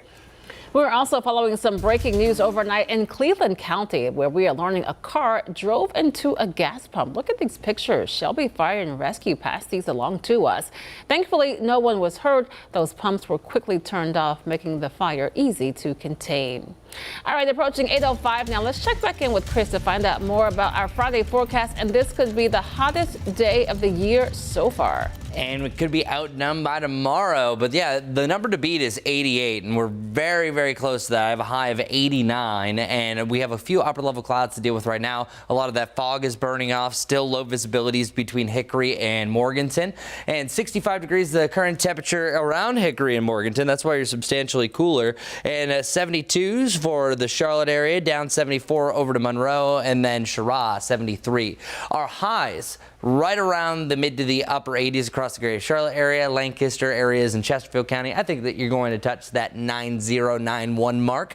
And then by the afternoon, 86 to 87 will actually feel closer to 90 degrees. So you got to factor in that mugginess. You're feeling it right now. And then when you get temperatures close to 90, yeah, it's going to feel substantially hotter. So as Lisa just said, our warmest, and we should in this case call it hottest days of the year. 88 was the pinnacle back on April 5th, 89 today, 90 tomorrow. One of those will at least match or surpass that, but for sure, say if something happens and both these days hit 88 degrees, they will feel much hotter than it did on April 5th because of that mugginess. Where actually this coming weekend, Friday, Saturday, and Sunday are going to be some of the more humid days that we've had so far this year. So welcome to June, welcome to summer, everybody. And some of those peak marks are even close to 70 degrees. That's that muggy factor, that air you can wear going forward. So for thunderstorms to happen, you need moisture, you need some lifting, some instability, and as a bonus, wind shear. We have the moisture, and I think we're going to have the instability. It's the lift that we're trying to keep an eye on. Today we have a front that moves through, giving us a chance for storms, and then we actually have a nearby front right over here that wedges in just enough. And as long as you have this trough that's hanging around the area, I think that's first going to fire up some storms a little bit later on your Saturday afternoon. And this front's going to provide some instability and some lift, providing some storms to push into our area by your Saturday evening. So we have all the right boxes checked for a chance for a severe storm, but Saturday is the greatest risk. That's where we have the most instability. And then it's also going to be around on Sunday, but it's a little bit cooler, but that's why Saturday is our weather alert day that we want to look going forward. So tomorrow, really for the entirety of the afternoon, I'm opening up the window after 2, and I don't like to keep it this wide, but I truly think you have a chance in some part of our area. We covered 22 counties in North Carolina and South Carolina. There could be a storm at any point from about the 2 to midnight time frame. I think especially 2 to 10 that I have here. Temperatures close to 90 degrees, but look at the yellow numbers. It still feels like 83 degrees come 10 p.m. That's a really muggy atmosphere that is just perfect for storm fuel. So our severe weather risk, it's really pointing towards a low chance for today. So our Storm Prediction Center keeping a chance for a severe thunderstorm each and every afternoon and or evening. Now tomorrow, notice the color orange completely takes over all of the Carolinas. Nobody's going to miss out on this, but I do think the storm fuel is going to be a little bit higher down towards the south and then higher for the eastern Carolinas by your Sunday as storms are starting to develop. So I just mentioned all the timing. Let me actually show you. We're opening up each window pretty much anywhere between about noon to 2. I think today, 2 o'clock is where we see our first signs of storms. That could jog into the early evening. After the sun sets between 8 and 9, we pretty much clear the slate. That's round 1. Round 2, I think it pops up in the middle of your Saturday afternoon. Seeing a few isolated spotty rain showers. You can see it right there by about 2 to 5. And then a better chance, I think, heading into the evening. That's where things are starting to pinpoint. We don't have any set, hey, a front arrives at this point. Rain showers are most widespread at that point. Really, Mother Nature's going to have a mind of her own. So that's why we have such a big window. Don't usually like saying, hey, pretty much all day, but it's literally a weather alert day for most of it. And our futurecast also pinpointing that we have another chance for storms right around 2. There's that magic time to about 6 o'clock on Sunday. And I might even extend that about 2 to 8 that you'll have developing showers and storms. If they start to cluster in a line that bows, of course, that's going to up your severe weather risk. So our Guy Roofing 70 forecast, only one day is weather alert for now. If we see some indications that instability is still going to be high and a strong line of thunderstorms could be more of a possibility, we could also extend that into your Sunday. I think things are just a little bit too isolated for a red bar today. And then we have the upper 80s, still hot and humid on Monday, but it looks like our storm potential is at its lowest that day before it's at its near highest point with scattered showers and storms for your Tuesday. But Majestic, boy, are we feeling that mugginess this morning for your morning commute. Yeah, you know it's going to be a muggy day when you step outside right, early in the morning, and that's the first thing that you notice. It's going to be hot over the next several days as well, so just make sure you're staying really hydrated. Let's take a look at those area roadways for our Friday morning commute. Earlier, there was an accident on I-85 northbound. Still, that accident has been cleared, but we have still that backup. We typically always have a backup here, but it's a little bit more than normal. So if you want to try to avoid it, seeing mostly green conditions just to the south of that on Highway 29. All right, let's break down a few of our minor accidents that are currently taking place. One here on Church Street and 29th. You see that orange there? That's indicating just slow traffic right around it. Another one here on Old Statesville Road, mainly all in the green. That's over by Croft, so not too concerned about that one. All right, a new one just popping up. That's out towards University City Boulevard and John Kirk Drive. We'll keep an eye on that for you since it is so new. And another one here, a crash on Orr Road in Old Concord Road. So still a lot going on for that Friday morning commute. If you are heading downtown this weekend, or if you're heading uptown, I should say, there are several things that are currently ongoing. One of them being the Taste of Charlotte kicking off at 11 a.m. this morning. It'll take place all weekend long. We have major road closures. The biggest one here is going to be South Tryon Street. They'll stay closed all the way until 11 p.m. Sunday night, reopening on Monday. They're expecting at least 25,000 participants. And if that's not enough for you, look at this. We have the Savannah Bananas in town. At least 3,000 people going to that and seeing those closures already this morning. Mint Street between Moorhead Street and First will be the major impacts there, but several of those other crossroads are going to be really congested or just completely shut down because of everything that's going on in the uptown area this weekend. Lisa. Thanks, Majestic. 8:11 now. A man charged in the 2022 death of his former girlfriend's mother is now sentenced to up to 33 years in prison. Investigators say 28-year-old Shaquan Gibbs shot and killed 47-year-old Amy Phillips as she tried to stop him from breaking into her home. He then shot her daughter, Kiara Johnson, multiple times. She survived. We're told there was a lengthy history of domestic violence between the two. Pressure and tension continues to build within CMS after a chaotic couple of months. The silence from board members at last night's meeting didn't help. WCNC Charlotte's Tradisha Woodard details the growing frustration from parents, teachers, and staff. Where's the transparency? Where's the integrity? The door of the CMS boardroom may be open, but the district still being accused of keeping its community in the dark. I'm here to tell you we do not trust you. Many pushing for transparency surrounding the disappearance of former Ardrey Kell principal Jamie Brooks. But if you're going to fire her or force her into retirement and then turn around and ask me, what is it I want in a principal? I want Jamie. That's what I want. That's what I've wanted. Teachers also stepping in front of the board, demanding what many believe is long overdue. You can have a full career, be beloved of staff and students, and lead one of the state's top performing schools by every metric, and all of it gone. And this is the most angry and most distrustful I have ever been of this district. This is inappropriate, and you all need to do better. With words printed in thick, bold ink, the messages were clear. You lied. Why? But CMS choosing to remain silent again. They did not address any concerns. Every single student deserves an educational system that functions better than this. Thank you all. Many people also encouraged district leaders to allow Mrs. Brooks to attend graduation, an echoed request that has not yet been approved by district leaders. Reporting outside CMS headquarters, Tradisha Woodard, WCNC Charlotte. In East Charlotte, a viewer contacted WCNC Charlotte with concerns about a possible development right in her backyard, what she described as a quiet wooded spot with homes on every side. We reached out to the city who confirmed plans to build those 19 complexes, or duplexes rather. It's called Raina Place. It was submitted last October for approval. There are a number of issues that still need to be worked out before that happens. Folks who live there say the project looks good on paper, but it really doesn't fit the reality of the neighborhood, they say. We would like to have somebody really come out and look, because I think that they're looking at it on diagrams and paper, but they need the visual. They need to come out and they need to look. The safety issue is a big concern too, with all the traffic and everything else. We reached out to the developer for comment, but we have not heard back. A bill aimed at fixing North Carolina's child welfare system is moving forward.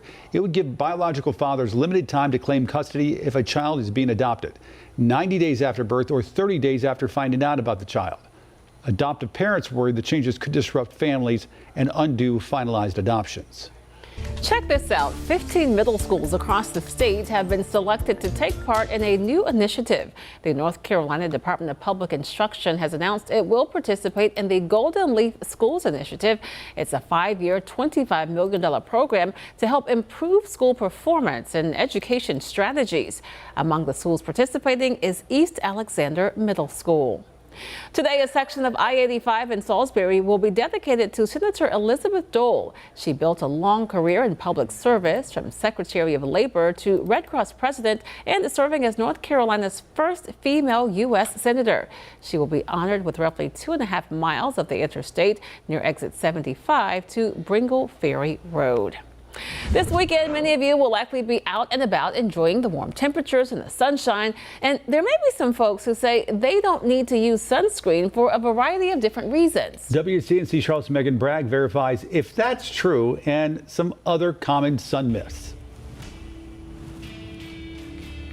Well, you've probably heard the excuses or even thought them yourself. I tan easy, so I don't need sunscreen, or it's 4 p.m. and I don't need to put any sunscreen on. So let's verify some common myths. Our sources, Jennifer Lucas, a dermatologist with the Cleveland Clinic, the Mayo Clinic, and American Academy of Dermatology. The first question, can you get a sunburn even when it's cloudy outside? According to the American Academy of Dermatology, up to 80% of the sun's harmful UV rays can penetrate the clouds. This means if you don't put on sunscreen, you could be in trouble for a sunburn. So we can verify that yes, you can get sunburn even when it's cloudy outside. Next, let's take a look at this myth.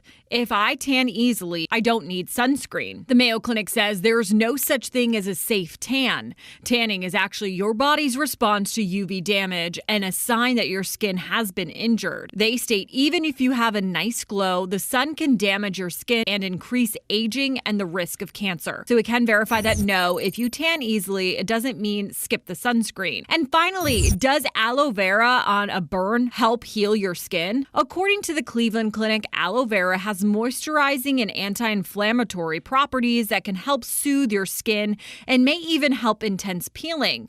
While taking cool showers in aloe vera may help your burn, not all sunburns are the same. Not every sunburn is something you want to take care of at home. So if you get to the point where you are having fevers, you're throwing up, these may mean that you've really overdone it. You could be dehydrated, you could have other things going on, and those are times when you would need to seek some medical attention. Use sunscreen, of course, and try to limit your time in the sun. With your Verify, I'm Megan Bragg. And folks, if there's something you'd like us to verify, all you got to do is email us at verify@wcnc.com. 8:17 right now on WCNC Plus. Turning back to your forecast with Chris. Well, your UV index, perfect transition, is at a very high for today, 10 to 11. The max this usually goes up to extreme is around 11 to 12. And we're pretty much maxed out, and you're going to see a lot of those 10s going forward. The reason why Sunday's only at 8 is because I think we're dealing with more clouds that day. Speaking of, we're dealing with more clouds over here in Lylesville, seeing some darker clouds from place to place, and then we're seeing a decent amount of blue sky over here in Monroe. So a much sunnier day. Enjoy that. Mixed cloud and sunshine. Our hourly forecast going forward, I have a high of 89 today. I think the max heat indices, really the lower 90s. Some of these popping up for some of this model data about 94. I think the max we really feel is about 92, 93. It's still super humid. And we'll pick up more clouds as we work our way through the day. But you see a couple of these 20s popping up. Yeah, we do have a slight chance for a few isolated rain showers. So for your banana ball forecast, gates officially open at Bank of America Stadium around 4:30. The actual game is at 7 if you're going. Isolated storms are a possibility a little bit closer to home. So I want to get to our futurecast. I've seen two different versions here, and for this version of WCNC Plus, I actually want to go through both of them to kind of show you the scenario here. Regardless, both of them are saying about 2 to 9, you have a chance for a shower or a storm. So here's what this looks like. See a passing shower storm about 5 o'clock, some of them in the area. By about 9 o'clock, hey, you're good to go. Everything starts to wind down. Now, our futurecast for the near term shows nothing around 2. This is a different one that still updates every hour. But look what happens right around 7. you're seeing some nearby thunderstorms close to the 485 loop. So it's not a guarantee you see these. There's just going to be a chance for the early evening there could be some nearby thunderstorms. So if you have any outdoor plans at that point, that is all going to be a possibility. So heading into the weekend, that's pretty much the way our forecast is going to go. I think the first half of the day, you're dry, but then once you get to the afternoon, it's hot, it's humid, all that moisture rises up. You're probably going to notice if you have a clear sky by the afternoon, it's completely populated with those cumulus clouds. And the taller they grow, the better chance they have to turn into a thunderstorm. And that's exactly what you see for Saturday afternoon. Saturday evening, it happens again. And then Sunday afternoon, we're going to have that threshold as well. So looking at our quick 10-10-10 forecast, you can see our precipitation chances scattered through the weekend. I think our highest potential for most widespread rain is Tuesday with another active situation into next Friday and Saturday. Our highest temperatures over the next 10 days, really today and tomorrow, even though we're going to be close to that range again on Monday and the following weekend. And last but not least, our lows not fluctuating too much. Very warm, well above normal, only falling to the upper 60s to the lower 70s over the next 10 days. Majestic, what's going on traffic-wise? Oh, it has been a busy start to our Friday morning. We'll start with just a big perspective of what's going on as we're taking a look at our traffic maps. Want to take you out to I-85. This is where we always have backups this time of the day, those inbound lanes, but we have had a couple of accidents. Both of them have since been cleared, but still we're seeing a lot of red there. So if you want to avoid it, you might want to consider taking Highway 29, which is just to the south of it. We have followed a couple of ongoing accidents. That one was just cleared. Good news for us, but we're following this new one here. It's in University City Boulevard. That's where it's at, where it intersects at John Kirk Drive. So you can see a little bit of an impact there, not a whole lot though. Another crash ongoing Orr Road at Old Concord Road over by Junker. And then as we zoom it on out to the south and to the west, right into the uptown area, it is going to be very busy. Look at all those slowdowns, those backups, and closed roads because of those ongoing events. This one starts today. The Taste of Charlotte starts at 11 a.m. this morning, and then it'll continue all weekend long. So lots of closures. The biggest one here is going to be South Tryon Street, and then another big event that's starting today and also tomorrow that's going to make for really congested areas in the uptown area will be the Savannah Bananas, especially on Mint Street. Stay close to WCNC over the weekend. We'll keep you up to date with all these closures. All right, Majestic, thanks so much. Well, check this out. Right after crossing the stage, one high school graduate went right back to work. Michael Baker wasted no time stepping in to help his coworkers when he saw the Burger King was so busy. When a customer spotted him working while wearing his graduation gown, she snapped a picture, posted it online, and asked people to help raise money for Baker's college expenses. They were able to raise nearly $200,000. Also, Burger King surprised Michael with a $10,000 scholarship. Speaking of graduation gifts, one California high school received a VIP surprise from the former VP herself.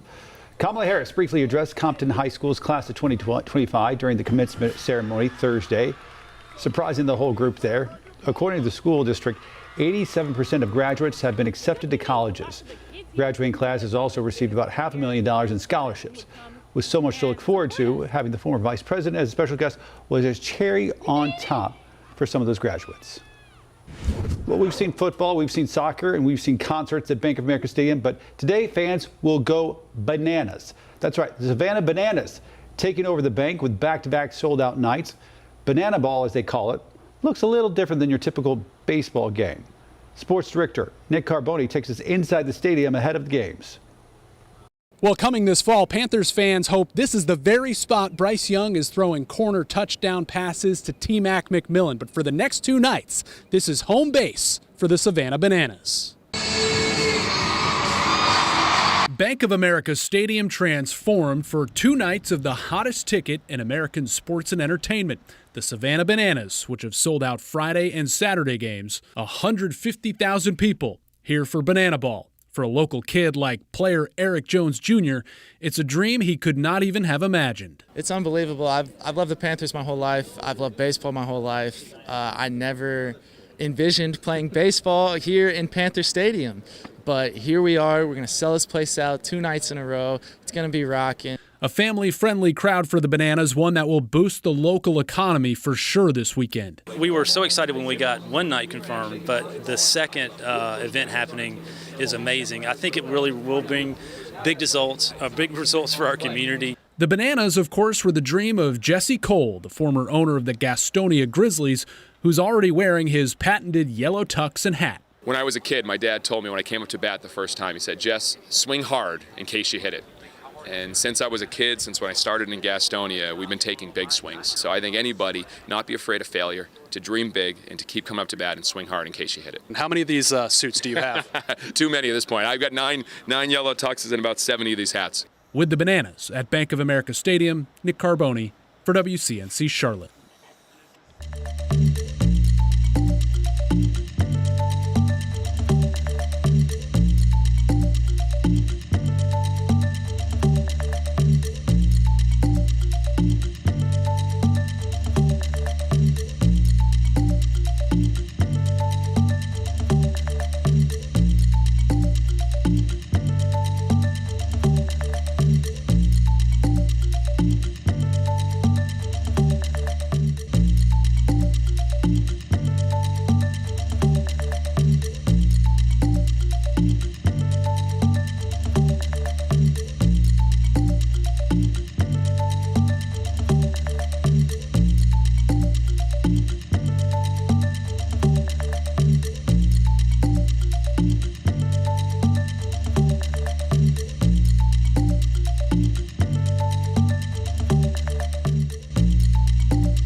Well, good day, everybody. So what you need to know about today, mostly sunny to partly cloudy before we have more clouds in the afternoon. Either side of 70 degrees is our starting point, but today is hot and humid. Today and tomorrow will be the hottest days that we've had so far this year, and by far the hottest feeling days. So not the best as far as that aspect goes. I think we're dry up to about 2 o'clock, but we'll have a chance for a developing storm after that. Any thunderstorm that pops over the next 3 days could be a strong to severe storm. Saturday, we have their greatest risk, and then the highest potential, I think, further to the east on Sunday. But still, each afternoon, we'll have a chance for a scattered shower or thunderstorm that could be on the severe side of things. Saturday actually has 2 chances, one during the afternoon, another one during the evening. And then as we head into next week, temperatures around 87 degrees on Monday, lower to the mid-80s to next week with another better chance for rain next Tuesday. Majestic, what do we need to know this morning? Oh, it's a slow start to our Friday morning. We have lots of accidents that are currently ongoing. If you're coming in from Gastonia, it's going to take you around 42 minutes, around 22 if you're coming in from Matthews, and 27 out in Belmont. Want to switch it over? You can see lots of accidents currently ongoing. I-85 inbound, those northbound lanes have been jam-packed. They typically always are, but we have had a couple of accidents this morning, so if you want to avoid that, you might want to take Highway 29 instead. Off to the east, we have this ongoing accident. It's at University City Boulevard and John Kirk Drive. Seeing some of those medium impacts there with yellow popping up now, and a crash at Orr Road and Old Concord Road. Make sure you're mindful. There is a lot going on in the uptown area this weekend, including the Taste of Charlotte. We have lots of road closures. We'll have more on that coming up on WCNC Plus.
Streaming live on WCNC Plus at 8:30, I'm Lisa Washington. As we broke this morning, there have been 2 new arrests in that mass shooting in Hickory that happened last weekend. They come as parts of the investigation seem to be starting to wind down. WCNC Charlotte's Savannah Bananas spoke to some neighbors in Walnut Acres who are beginning to see their neighborhood slowly return to normal.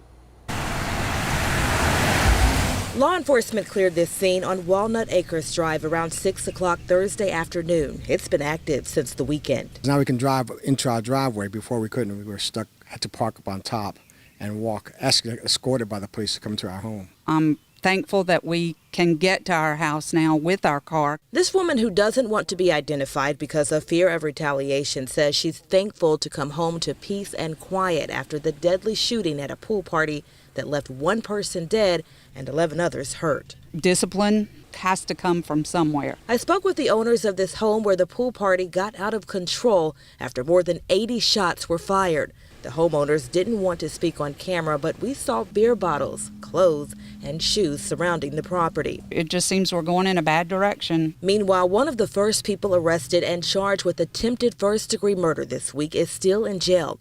Law enforcement became outraged Wednesday when 20-year-old Garen Killian's bond was only set for $200,000. His bond from a previous shooting case in April officially revoked. For a kid that young, I mean, what has to happen for a child that age to have a gun and to already previously shoot at people? What kind of mind can have that kind of mindset that you want to kill? Killian was out on a $100,000 bond for that shooting in Hickory, where he was accused of firing into a crowd in April. In the meantime, people in this community are trying to make sense of how Killian got a gun in the first place. What went wrong? Like, at what age did he already start thinking about, like, I want a gun, I want to be in a gang, or I want to be bad, or I want to kill people? That was Siobhan Riley reporting. Now, we've had breaking news on this story here on WCNC Plus. Remember, you get breaking news as it happens. All you have to do is continue to watch WCNC Plus for free. All right, let's check in with Chris now, because not only do we have breaking news, we also have weather, and it's going to be really hot today, like we haven't felt in a while.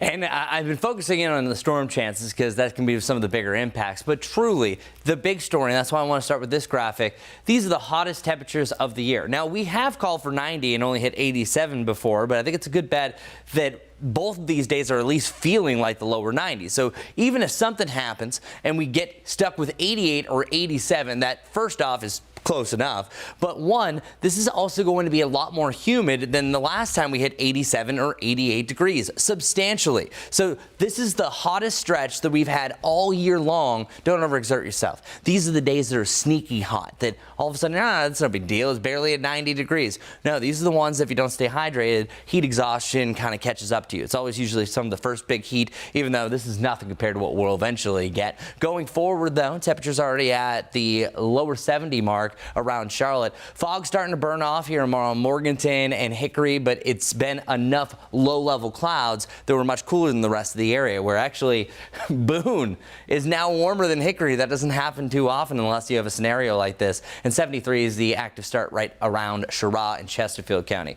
Today's highs, 89. I already went through that, but I really want to focus in again how we're going to feel. 85 feeling like 89. 87 feeling like 91. It is hot and it is humid. It's uncomfortable. This is also what we can expect going forward, but it's always kind of that shock and awe of the system. Now that we're getting used to being humid again, it's noticeable. Soon this will be business as usual, but I just have to let everyone know that it officially is here. This map is not, or this graphic isn't really going to be shown too much in the future, because I'm just going to be pointing out the obvious. That's like me saying there's an app for that. We don't say that anymore. It's going to be humid going forward. Here's what it looks like for our next 24 hours on our surface map. As long as you have heat, humidity, and something to drive it up, such as a dash line, that's a trough, an area low pressure, or a front, that's going to lead to your best chance for a developing shower or thunderstorm. Well, we kind of have all the above going forward. It's not the best setup. If you had a front that was pushing into all this heat and humidity, we would be talking about a big time severe weather setup, and I think that we'd could actually have a high threshold here. And that's why Saturday stands out from all the rest. That is the greatest risk for severe storms, where we have 2 chances, but it's also the most unstable environment. And then Sunday, really trending to be a similar setup for the afternoon, where we have a decent amount of instability, even though it is much cooler. So tomorrow is a weather alert day. You can anticipate temperatures to reach around 90 degrees. I think the max heat index we're going to have across our area in general is about 95. And we could have that as early as 2 o'clock going forward, and then a chance for storms really popping up as early as noon to 2 o'clock. So a little bit closer look for our severe storm threshold for our weather alert day. It's anywhere in the afternoon to evening, and I don't like that. Really, I think it's 2 to 10 that I think is our best chance for a couple of rounds, and then through the overnight, even a chance for a lingering storm system to try to work into our area. Gusty winds, large hail are the biggest threats, but you can't discount also the active lightning and even a minor flood threshold. I would not be surprised if we do have some flash flooding if a storm kind of develops and sits. We had a lot of rain, especially in Gaston to Lincoln to northern Mecklenburg County yesterday, about 2 inches. That's just the primer before you could be painted with some more heavier rain. And then also for our extended forecast, we are also anticipating a better chance for a shower and or storm during the middle of the afternoon on Sunday. So let's get right to it. I think anywhere between about 2 and 9 o'clock today, you'll have a chance for a passing shower and storm. These are the type of environments that are pretty slow moving. One storm pops up, it could rain for up to 30 to 45 minutes before moving on, or maybe just weakening itself before a new one starts to form. This is a tricky forecast because it depends where you are. I'm even dividing the difference. Say if you're in Cornelius to a difference of Davidson, that close could be a difference of heavy rain to nothing at all. Or uptown to Matthews. It could pour there, but you don't have anything in Matthews. These are very isolated, just depends where you are, and slow moving. And there's a lot of big things happening today. I just want everyone to know at least we have that chance. It's not widespread, but an isolated one is still going to impact your day. Now we move on to Saturday. Check out our rain chances. It's not super vast on here. I don't really like the confidence of our future cast. It's not picking up on a lot of activity, but I do see the general threshold. Oftentimes when it's super hot and humid, sometimes it takes a while for everything to break and flourish. That's why I think our evening storm chance is looking a little bit more prevalent, and the further south you go, it's a lot more active as well. You can see more storms popping up here by the early to mid-evening hours, and then after that, we're preparing for Sunday. Each morning also has a chance for a little bit of fog to start off the day, just as we had earlier this morning. Now, last but not least, keep on repeating the same thing because it looks like our forecast is repeating itself. By about 2, there's that time again to about 8 o'clock, chance for developing showers. Actually, this is the most impressive signature I'm seeing here on our Futurecast. This is going to change a bunch as we work our way through the weekend. That's why I'm trying to give you the general windows, and I can really boil this down and help you plan your weekend. Do anything before 2, and I don't think you have to worry about anything, because a strong storm on Sunday could really damper your picnic or whatever you're deciding. Most likely picnic will be in the sweet spot of a good window before 2, though.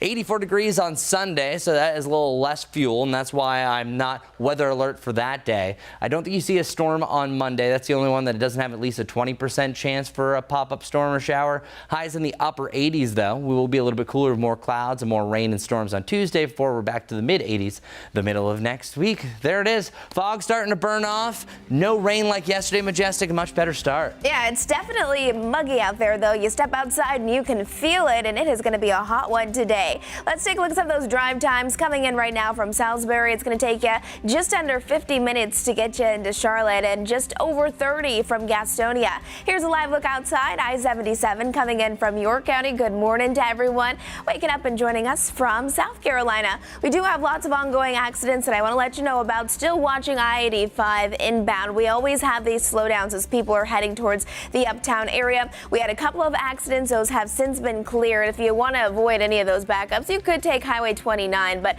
again, I-85, it's still moving. It's just a little bit slow at this time. A new accident to let you know about. A road is blocked right now on I-77, those southbound lanes from exit 1, that's Westington House Boulevard, all the way over towards exit 90, and that's out towards Carowinds. So keep this in mind. We're seeing those slowdowns here. Another one just to the northeast of uptown. This is out towards Junker. It's on Orr Road and Old Concord Road. That yellow there is indicating just medium impacts.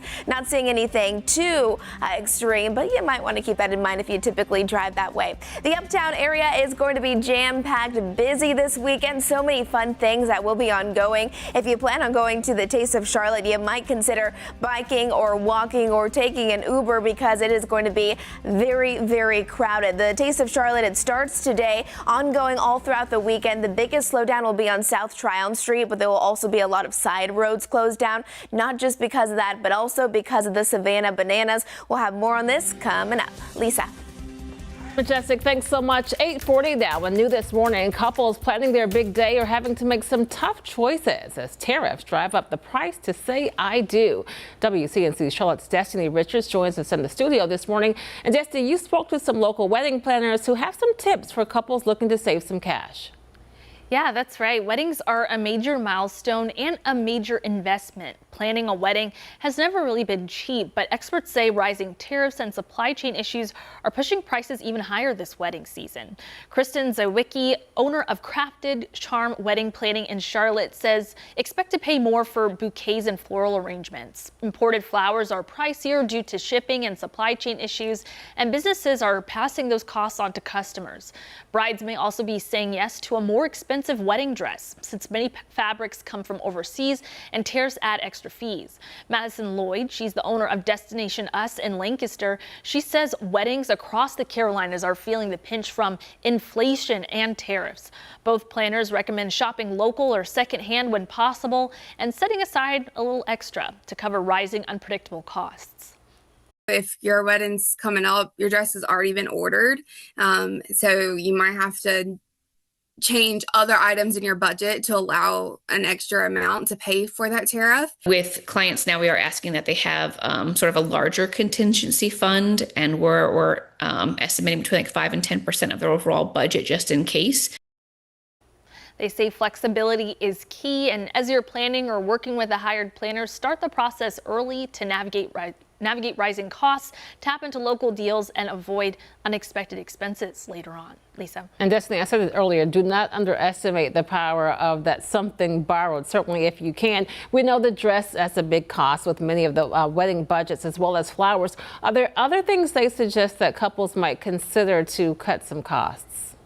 Yeah, so decor is something that can really add up. Madison Lloyd with Destination Us talked about that. She pointed out that many wedding planners, including herself, already have a lot of decor in their inventory, so couples can borrow instead of buying new.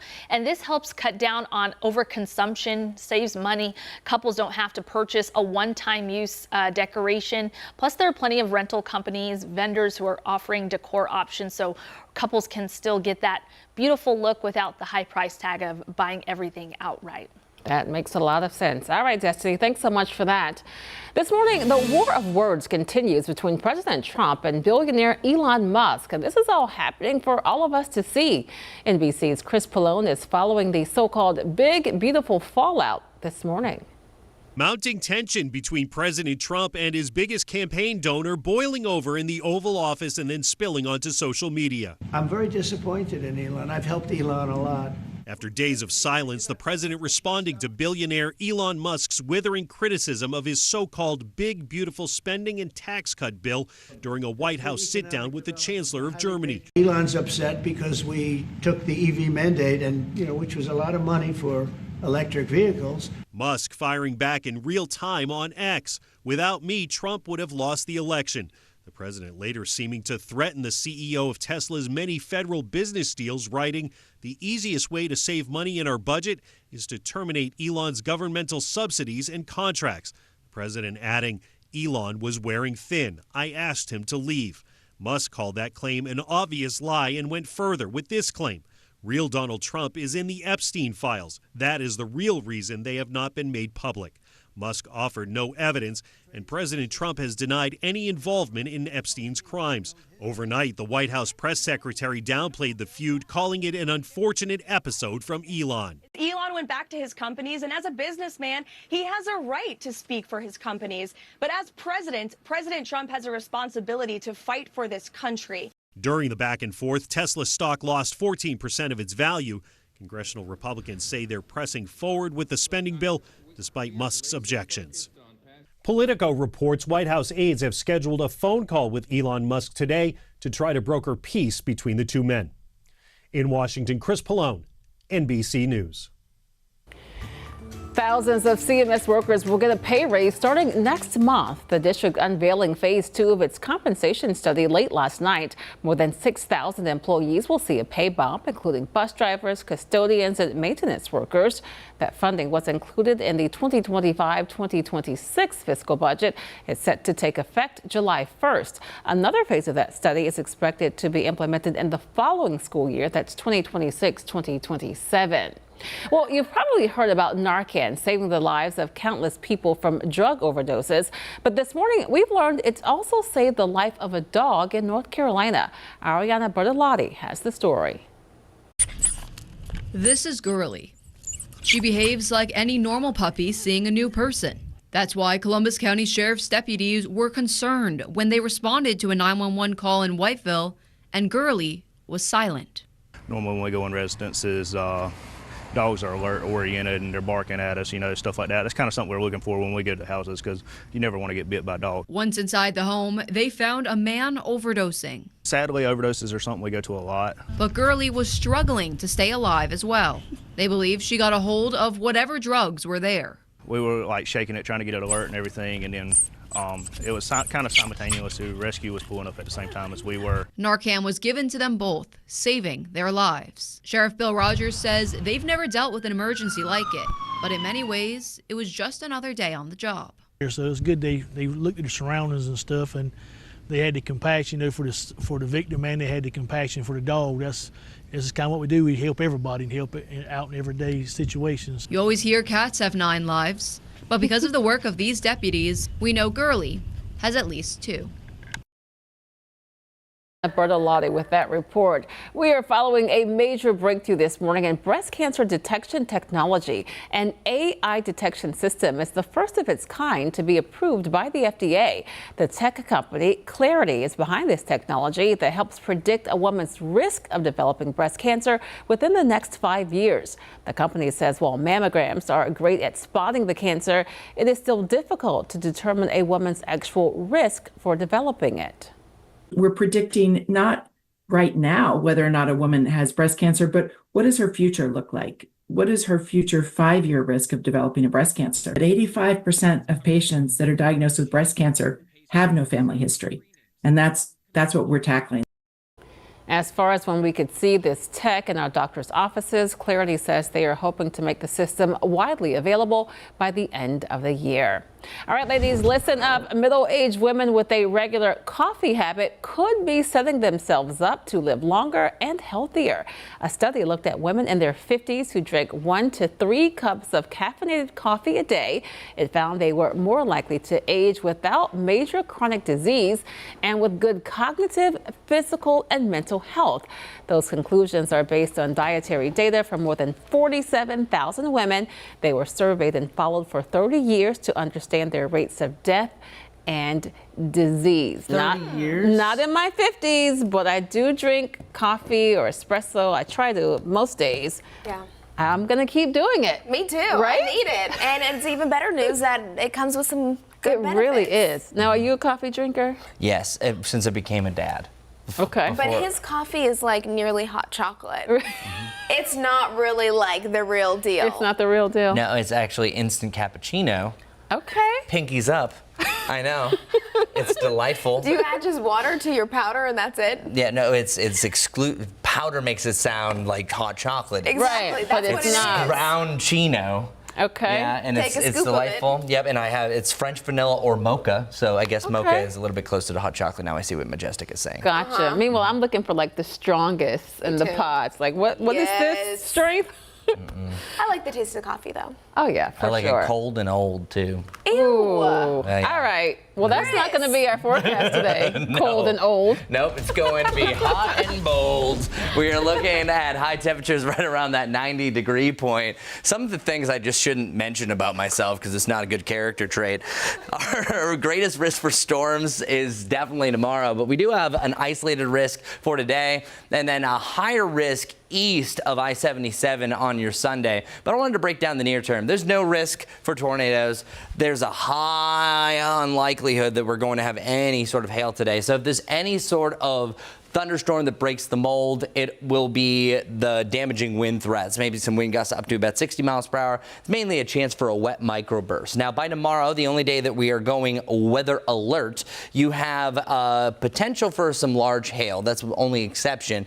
Tornadoes, very, very low. We call this a near zero chance. I don't think we have enough wind shear, really, the front close enough to really drive that up. But damaging winds is a higher threat, seeing that move into that medium threshold. So I just want everyone to kind of keep that in mind. And also for the day 3 of the forecast, we are looking at a good chance for stronger thunderstorms to develop there in the middle of the afternoon. And that's what this looks like if my graphic system would load. There it is. You see that orange for the eastern side of the Carolinas. And I'll show you what all these rain chances look like first. So I've been showing you one major model that I have trusted for most of spring. This is the one that I'm going to show you first has misled me. So I'm going to only show you this just because it is a different look here on WCNC Plus.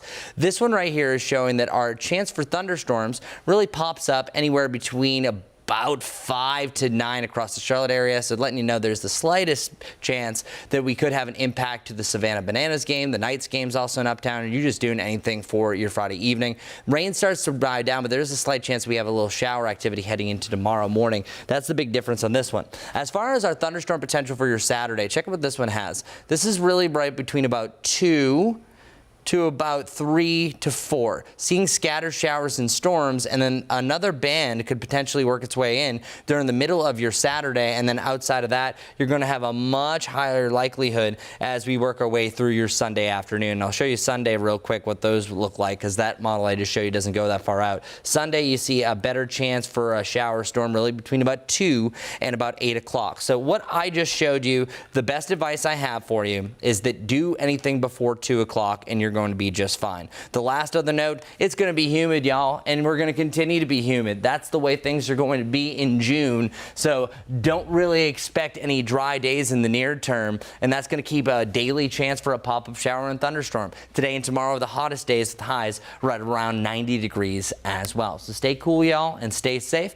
Now we have our morning traffic report with Majestic.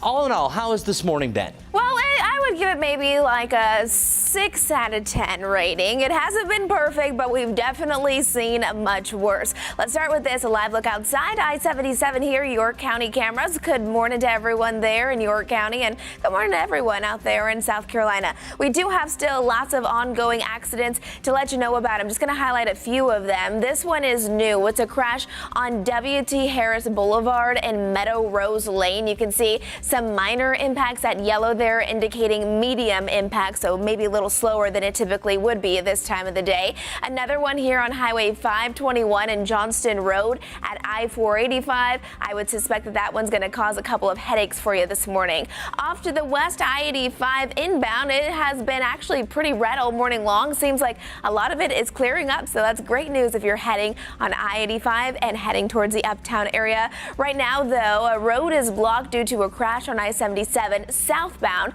This is from exit 1, Westington Boulevard, and then it extends all the way towards Carowinds Boulevard. That's Highway 21. So keep that in mind. Definitely seeing a little bit of red there. We'll have more on our traffic updates and reports and times, all the things coming up in just a few. But for now, Lisa, over to you. All right, Majestic, that sounds good. Well, you probably know this is tipping. It's just about everywhere. The usuals, of course, are pizza delivery and restaurants. But then this survey says that some Americans think tipping culture is just out of control now. And it's not just the amount that's requested. Some people say they're now being asked to tip at the grocery store. NBC's Jesse Kirsch has more.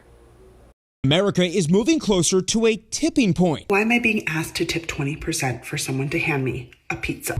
I was paying for groceries. They asked me if I wanted to put a tip onto that. A new Bankrate survey finding more than 40% of Americans think tipping culture is out of control, a 6-point jump from last year. Bankrate says women are more likely to tip than men, while Gen Z and millennials are less likely to tip than older generations. The classic restaurant tip is an automatic for you. Yeah, for me, it's 20% all the time. But where do consumers draw the line? In Miami, people tell us they've been asked for tips everywhere from the dog groomer to a convenience store. You poured yourself the coffee. Yes. You brought it to the counter. Yes. And then when you went to pay, yes, suggested you give a tip. Yeah. So when you see that, yeah, what goes through your mind? It's frustrating. Perhaps one of the most infuriating forms of tipping, those gratuity suggestions that pop up when you pay at a store. Bankrate says staring down a pre-entered tip screen has a growing number of Americans saying they tend to tip less or not at all. If you didn't think there was a peer pressure consequence, would you be walking out? I would absolutely do no tip, and if it's an easy no tip, then I will no tip. Coffee shop owner Orlando Superlano says a 10% surcharge is baked in to his customers' checks. I want to say a high percentage of our customers actually say they want to tip more than what we're suggesting. All of it as President Donald Trump pushes to eliminate the federal income tax on tips. But if you want to save on taxes, there's got to be something in the tip jar. I'm sorry.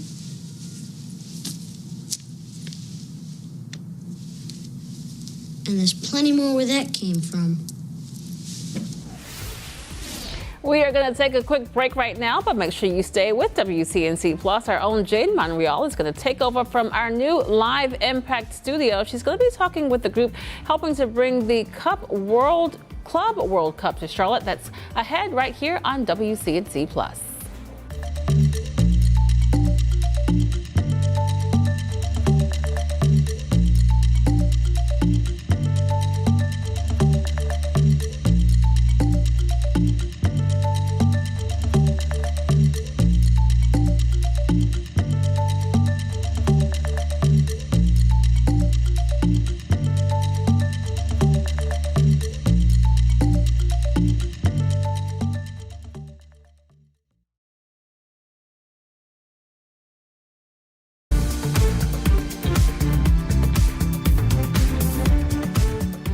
Hot and humid weather today and tomorrow and pretty much for the foreseeable future. Humid to muggy weather really expected today, tomorrow, and on your Sunday. So this will be the most moisture we had in the air, so we call it the muggiest days. This is also going to lead to an upgraded storm potential. We are going weather alert for your Saturday with a chance for storms during the afternoon and the evening. Chance for an isolated storm today, could be strong to severe, and then another chance for the same on Sunday afternoon. You can see temperatures a little bit cooler after that. 87 on Monday with no chance for rain before storm chances return on a cooler day with more clouds on Tuesday. Majestic, what's going on? Good Friday morning, everyone. Want to show you a quick peek at those drive times. If you're heading out the door, coming in from Belmont to Charlotte, just under 30 minutes to get you there. It has been a very busy Friday morning. Let's break down a couple of these ongoing accidents that I want to let you know about. This one here, it's a crash on W.T. Harris Boulevard. It's one of our newer ones, seeing some medium impacts there. Another one here on Highway 521 and Johnston Road at I-485. Allow for a few extra minutes to get to where you need to be and stay safe.